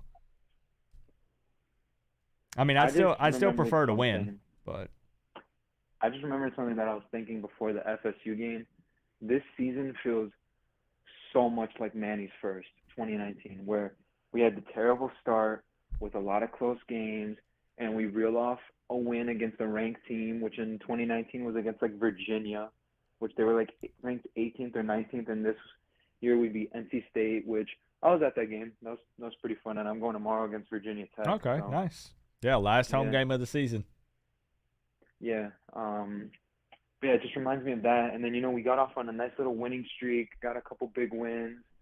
In 2019, it was beating FSU 27-10, and then just blowing Louisville out of the water where Jaron Williams threw 7 touchdowns. Yeah, it was something like that. It was wild. Yeah, it's a record, school record.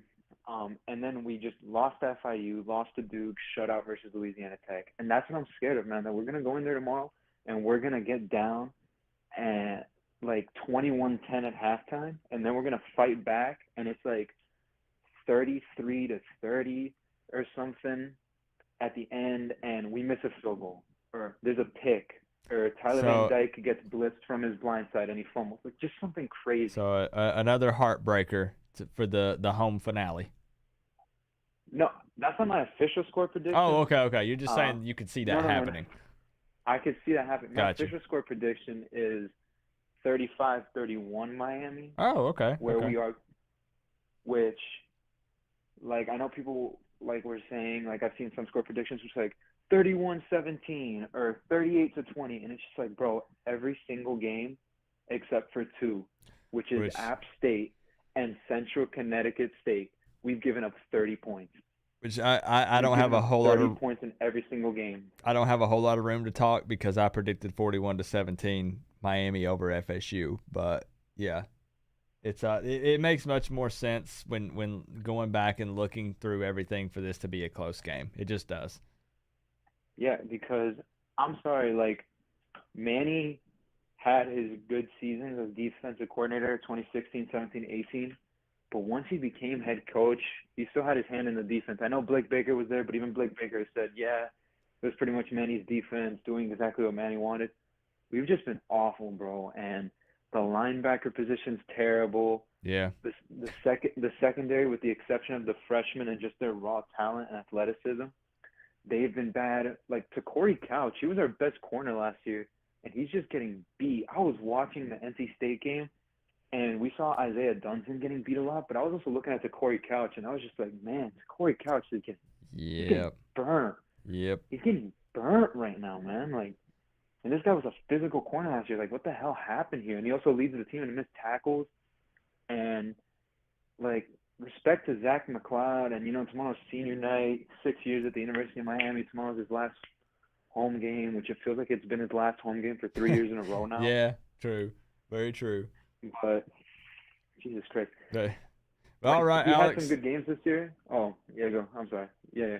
No, you go ahead. I was just going to say I'm going to try to cycle through and get a few more people in here because the reason I started the stream at 7 tonight instead of 8 is because I have things to take care of after the stream. So I Oh probably yeah, I caught that on I'll Instagram. probably have to try Yeah. to end at like 9 or 9:15 or so. So I was gonna say, if you have any closing statements, and I'm gonna try to get like, and I apologize for rushing you off the phone, but I'm gonna try to get like one or two Oh more no, I people in completely here, get it. It's and then fine, I'll man. have to actually end early tonight. So No, it's cool. I don't want to take up any more time. Just 35-31 Canes, all right. Lane Kiffin to the U, and fire Manny Diaz. Let's go, man. Hey, I can get behind it, bro. So I appreciate you as always, Alex, and hopefully I'll see you tomorrow for the game. Well, no, you'll be at the game, All right. so enjoy Yeah. enjoy your time at Hard Rock, man. Probably pop in and do a super chat or something during the game, like during halftime or something. Oh, you're good. Just to pop in and give me a vibe check. Let me know like how the crowd's looking and just the overall atmosphere. Yeah, I'll let you know. All right, appreciate you, Alex. All right, bye bye. You too, Scoop.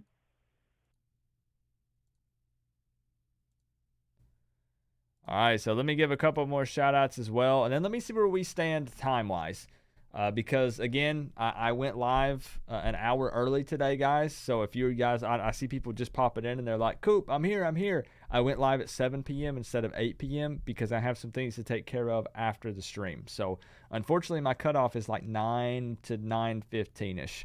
And then I'll have to wrap this thing up. And it has nothing to do with it being Miami versus Virginia Tech not being a big deal tomorrow, Just guys. for tacos and giggles.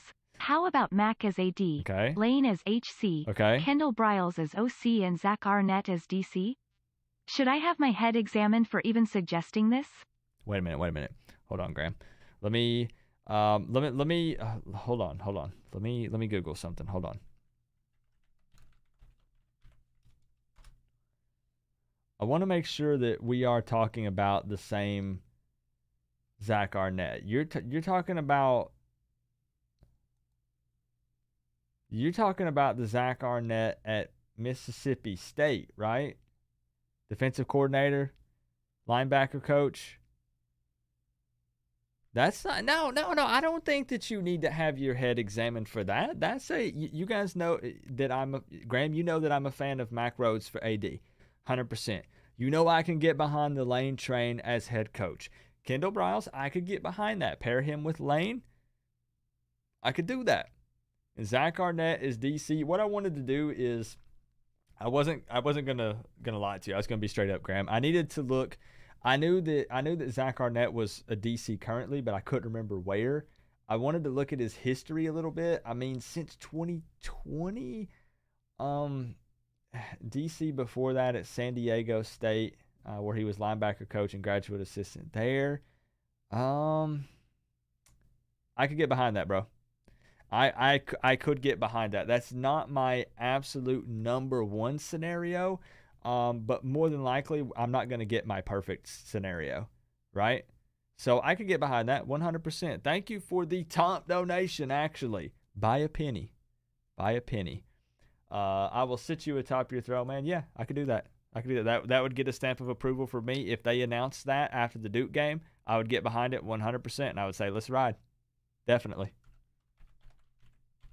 And that's why I want to do more full-on streams talking about this, guys, because there's so many scenarios that we could walk through, so many different possibilities and things that could happen that we could talk about this for hours, guys. I literally, if it wasn't for the fact that Miami's playing Virginia Tech tomorrow and I did that half-hour opening talking about the game, that I could talk about this for hours. We could do a 4-hour stream, a 6-hour stream. We could talk about it for a while. Coop, I'm going to be a girl dad. Casey Golden, man. Can we get some congrats? Let's go, man. Heck yeah. Can we get some congrats to Casey, a member of the family, guys? Congrats. And Legend123, welcome, bro. We're actually not going to be live too much longer. Bergie, are you still here? Can I give you a call back? The area code didn't match up, Bergie, when I tried to call you. But if that's your number, I'll call you. Manny is an inmate on death row, and it's his last meal. Fair. Joseph came through. What was his thing? Tom Jurek for AD. He was top AD in the nation before the scandal at Louisville, correct? Yeah, Tom was at Louisville, yeah. Let Reed be hype / bagman. Hire Zoe into Reed's current title, which I could get behind. 7 mil gets Mario if he fails to make playoffs. My only thing, Joseph, with him is he's been out of the game since like 2017 after all the scandal stuff at Louisville, right? Well, hasn't he been out of the game for a while? Now, people say, that would work out well because, he's at Louisville, so they were already doing their thing with Adidas. And, he has a lot of experience as athletic director, which is something that I, want. But he's been out of the game since 2017, bro, and he's 65 years old. I'm kind of looking for a dude in his 40s or 50s if it's a dream scenario for me, okay? If it's a dream scenario. I'm trying to avoid the old fogies that might be potentially stuck in their ways a little bit. I'm not going to deny what he accomplished at Louisville and what he did if you want to set all that other stuff aside, right? But he's not really done anything professionally when it comes to college football in like 4 or 5 years. So I don't know how I feel about that, man. I'm not sure about that. I would need to think about it. It's a name that continues to pop up because he's a real possibility, guys. Reason being, there is no kind of weird buyout or contract or paperwork things that would need to go down with that. You want to hire Louisville's previous AD, he just comes on board. It's as simple as that. There's not any kind of weird hoops that have to be jumped through. So I understand that. I do. Cynthia, what? Cynthia, yeah, talking about the extra money allocated for the football operations. Yep, that's huge. Let's see. Yeah, okay, all right. What I'm gonna do, guys, I'm gonna end with calling Bergie just because I need to wrap this thing up by about 9:10. I apologize once again for having to do a short stream tonight, guys. Typically we just go until people stop calling in or we get close to fewer phone calls. But I will be live once again. Quick reminder, tomorrow for the Virginia Tech game. All right. Let me take Bergie's call, and then I got to wrap this bad boy up. Let's see. Bergie, I'm going to call you again, man. I'm going to call you again. But let's see. Does he answer? It's all about the U1. Welcome. Indy Kane, what's going on, bro? Let's get Bergie in the building. And thank you guys for thanking Casey. Hello, What's up, buddy? hello. Is this the? How you doing? Is this the BERG? What, man? I was gonna try to do some kind of rap thing, but the name didn't flow. Like, I wanted to do like a Snoop D-O-double-G kind of thing, but you don't have any double letters in your name, and it just didn't work. Yeah, that's why you don't see many Jewish rappers out there on the circuit. But that's okay. Fair. How you doing, man? Nice to hear from you again. I'm doing good, man, and it's good to hear from you. Sorry about calling you and then hanging up on you, but I called you. Okay, I called you and you said this is my area code, and it's showing me a different area code, so I thought I was calling some random person, so I just hung up on you. So yeah, no, I saw it come through and I was like, hey, what's up? And then I looked back and I saw it was gone. I was like, wow, that was pretty harsh, but no, it's cool. I was just kidding, man. So how you doing, man? You good? Yeah, man. I'm still excited. I understand that there's a lot of hype around Miami right now, but it's obviously it's about the AD and the coaching stuff, not the Virginia Tech game. But I still wanted to at least just briefly touch on it tonight. It's funny because the stream was like super hyped at first, and then once people Right. were like, wait, Coop's going to talk about the Virginia Tech game and not the athletic director and coaching stuff. Oh, man, I'm out. Like, and everything dropped. But then I got distracted talking about it, and then everyone started coming back. So I know the hot topic that everyone wants to talk about. But I did just want to, at least discuss the game a little bit tonight because it's our usual, night before. Friday night before the game kicks off. So I'm kind of conflicted as far as the game goes, to be honest with you, because a lot of what happened over the past week is going to have a big play on what happens in the game. Because let's be real here, we all know Manny's pretty much done, right? I mean, that's a given. Yeah. I mean, it would be impossible to believe that he's going to come back. So what are we going to see as far as effort from him come Saturday? Are we going to see a guy that wants to go out firing on all cylinders, swinging like a madman, and all that stuff and trying to go out on a high note? Or are we going to see the guy that's pretty much going to tuck his tail between his legs and just kind of sit there and wait to get beat up? And that has a reflection on the team. it does, 100%. Let's face it, we're not known for coming out strong in games. I mean, how many games can you count this year where we came out immediately just swinging like crazy? Not many. Not saying it won't happen. I'm just saying not many. Now, when you have a coach that knows he's about to get canned, what's his emotional input? And that's the part that scares me. Now, I want to believe that we're going to come out strong, we're going to come out fire, and the team's going to stand up for their guy regardless, and, it's going to be an us against the world type thing. Mm-hmm. But at the same time, it very easily can't, or it very easily might not. And Right. we might see the team. Well, let's put it this way. What's happened to us every year pretty much since 2016 when we won our last bowl that's been constant is we've lost pretty much multiple games per year at the end of the season every year except for 2018. Yeah. Right? Yeah. Where are we right now? We're at the end of the season. We just lost to FSU. We know the situation we're in. What reason do we have to believe that pattern isn't going to repeat itself again? You're right.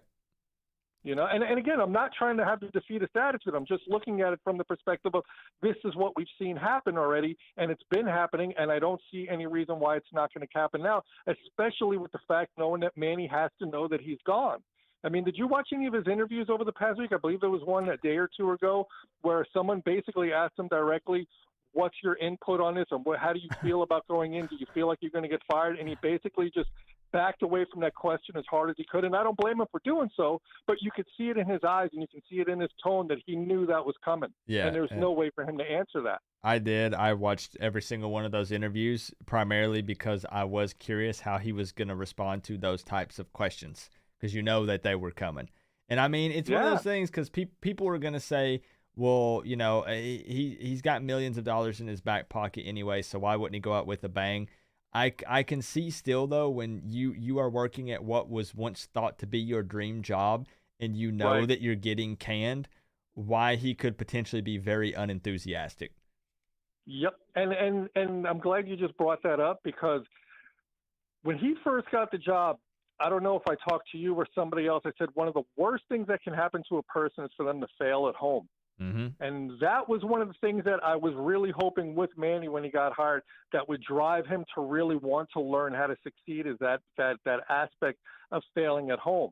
And unfortunately, he's failing at home. And right now we're there's no way to recover from it. I mean, there's nothing he can do at this point that could save his job. I can't see it. No, there are people that actually believe, and I'm sorry for the people that I'm calling out in the chat, but there are people that think that if we beat Virginia Tech and Duke and go to a bowl game and win, that they retain Manny with the new AD coming in. I don't think there's a scenario that plays out where that happens. Yeah, I can't see it because at best, if you're a new, sorry, go ahead. No, you go ahead. I was gonna say, if you're a new AD coming in, do you really want to take a chance on keeping the same football coach and then having him fail in your first year, and now you've just automatically inherited the backlash that would come from that? And realistically, it would be your fault because you decided to keep him. That's exactly what I said. You don't take that chance. That's not your guy. Right. And that's why I say if we're going to fire Manny, we should have just fired him after FSU. I mean, I know you brought up a point before earlier in the chat. You said something, well, what would it matter at this point? What to me, it matters in that you're getting the slate cleaned and you're getting it prepared for what's to come. If anything, maybe like where I was talking about with the team being motivated possibly to send Manny out on a high note. Mm-hmm. What if they got rid of Manny and there was a lot of internal strife that we're not hearing about that now if we do have an interim, say a Rhett Lashley or a Jess Simpson or possibly even a T-Rock, and then the team is like, all right, we got to do it for these guys because they knew that Manny screwed up and we want to show that, and you understand what I'm saying? It's you could argue that way too. Remember how we played for, what was it, the guy that, what was it, when Al Golden got canned and what's his name took over and we kind of came alive for a little bit. Wow. Why did I just go blank on his name? That was the Duke game. That was the guy that took over for the Duke game. Larry Scott. The miracle lateral. Larry Scott. Yep. So again, I'm not saying that would happen, but the possibility would be there. And I'm just, I'm not in favor of keeping a lame duck coach because, like I said, we know he's gone. Just get rid of him already. Get the process started. I know we need an AD. I know, but if you want to, how do I want to put this? If you want to keep the fans at bay, then you got to sometimes do the things that everybody can see. Fair. And I really believe that what happened with Blake James, sorry to cut you off again. we've all heard that Blake James was probably going to be gone regardless. Mm-hmm. So when we lost to FSU, I think it was more of like a peace offering to the fans, where it's like, okay, we get it. Yeah. So now we got to get it. Because here's another thing: did you, by chance, when you watched the FSU game, did you listen to it on the radio or did you watch it live? No, I watched it live. Okay, well, I couldn't. I was in the car at the time coming home from work, so I was listening to it on the radio. And they had at halftime, they had Marcos Lemonis, who's on the BOT, Mm-hmm. and he himself came out and acknowledged publicly that, yes, the BOT is aware that there's a lot of problems within the athletic system. And yes, the BOT is acknowledging the fans' frustration with various things going on around the sports program. Now, why would a guy who's on the actual BOT come out and say that publicly unless you knew that something was going to happen? And then it's ironic that 2 days later, Blake James gets fired. Yeah. You know what I mean? I'll be honest, you've kind of shifted my mindset when I was said earlier in the stream that, what does it hurt to just let him finish out the season? You actually make some pretty good points. Yeah, it's just it's again, it'll probably happen because they're not going to fire him obviously tonight, and they're not going to fire him before the game. But God forbid we do lose to VT, or God forbid we get blown out and it looks like that the team is just as completely unmotivated as possible, then I can see it happening. Yeah, and I could agree with that. But there's so many things going on right now that it's again, a lot of it is all speculative. We're talking about you guys were talking about the thing where they approved the budget supposedly. Mm-hmm. I myself haven't heard anybody come out publicly and say that. I know that there was a report from Mike Ruiz, who's on the Dan Lebitard show. If that's what everybody wants to hang their hat on, that's fine, until somebody from the BOT actually comes out and says it themselves. I'm just going to hold it as hearsay. Again, I feel you. I don't want it to happen. I feel you. I want to hear somebody that really signs a check come out and say it. We're at a point that we need to see the paper trail, and we need some facts, and we need people coming forward and saying, this is what we're doing, this is the plan. I mean, I know exactly what you're saying. Yeah, because it's real fun to spend somebody else's money. So that's what a lot of people like to do. Yeah. Here's one point I want to bring up. With the people that run the University of Miami, that are in charge of all the money that's going around, that are in charge of signing the checks, that are in charge of, the donations and, everything that's involved in handling the supposed football budget and everything like that, you think these people got to where they are in life by throwing money around every time stood on a soapbox and said, well, he got money? Nope.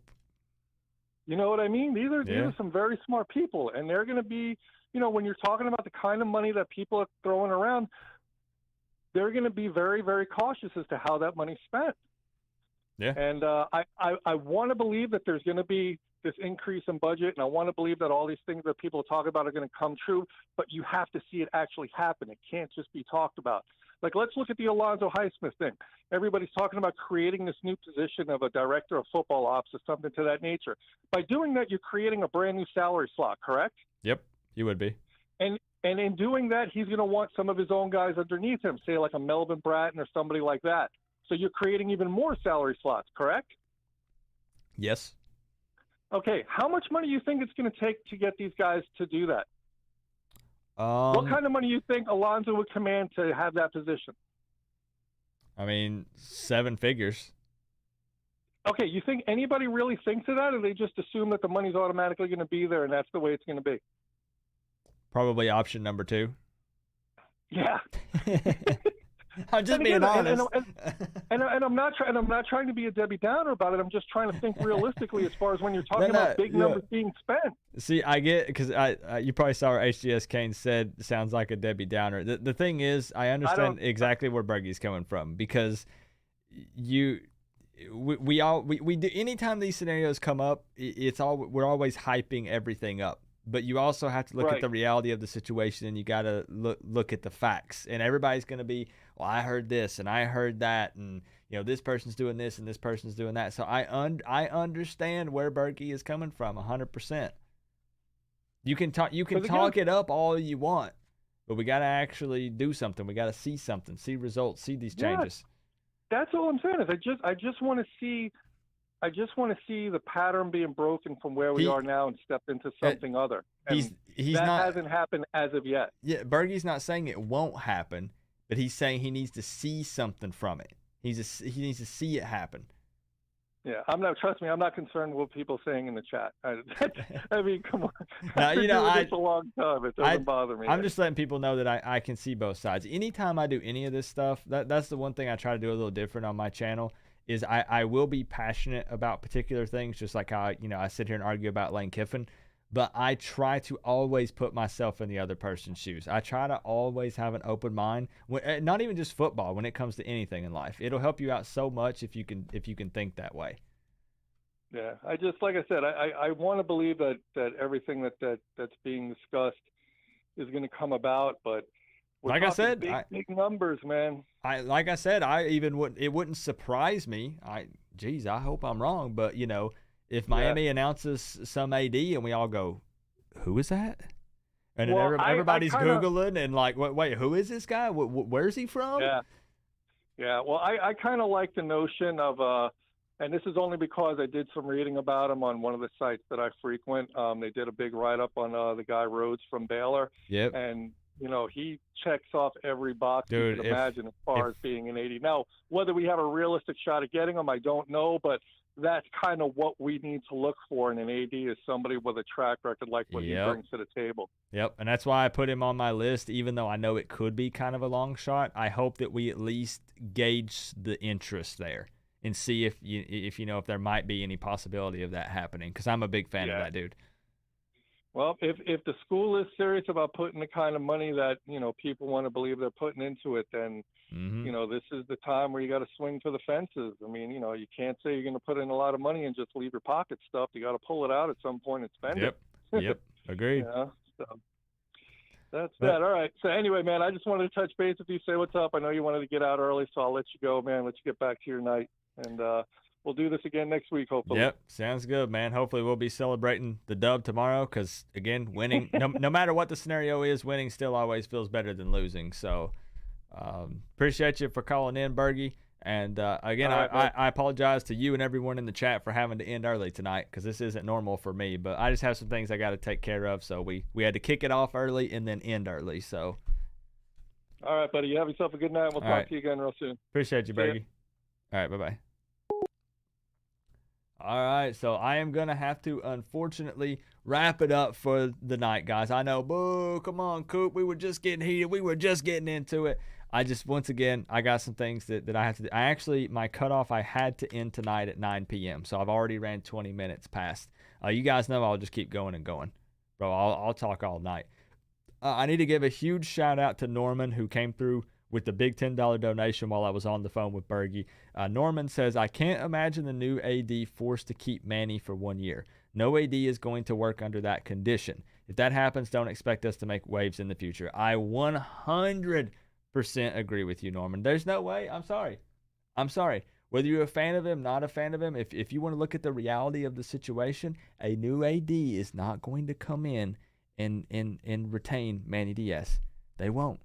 It won't happen. And I will stand up here and say, you know what, guys? I was wrong. I was 100% completely wrong about it. But I don't see any scenario where that plays out. Even if Manny wins out Virginia Tech, Duke in the bowl game, it won't happen. It won't. But anyways, one last time, guys, my score prediction. Miami VT, I would love to see you in the stream tomorrow, guys, because we can talk about the AD and head coaching stuff during the game. We'll chill. We'll watch Miami play in their last home game at Hard Rock Stadium, and we'll talk about the coaching changes. We'll talk about potential new athletic directors. We will. And then tomorrow I'm posting that video about Lane Kiffin and telling you why he won't leave us high and dry, why he won't flake out and leave after 2 to 3 years. I'm posting that tomorrow, probably around noon. So keep an eye out for that. I want to see your comments on it. Even the Lane haters. That's fine. I want to see your guys' feedback and stuff on that one as well. So huge shout out. Graham, number one, top dono, owning the board, $20 on the night. Norman showed us some love. Lax Max, Joshua Bro, several times, man. 850 Matthew, Alex Perez, Bergie, Cody, Chugmo Beer, Hurricane Logan, several times. Logan, definitely not a Lane Kiffin fan, but I can respect it. VT Hokie Lover, Street Value, King Leo VT, and VT Hokie Lover again to kick off the stream. Game time tomorrow is 7:30 p.m. Eastern Time, ACC Network. I will have links for it. Hopefully, I'll see you guys here for the live hangout. And thank you guys for understanding that I had to end the stream early tonight because obviously I didn't want to do that. But got some things to take care of. So appreciate each and every one of you guys. And I'll see you tomorrow night, 7:30 p.m. Eastern Time, right here. Go Canes, baby. Brighter days ahead, man. Things are looking up.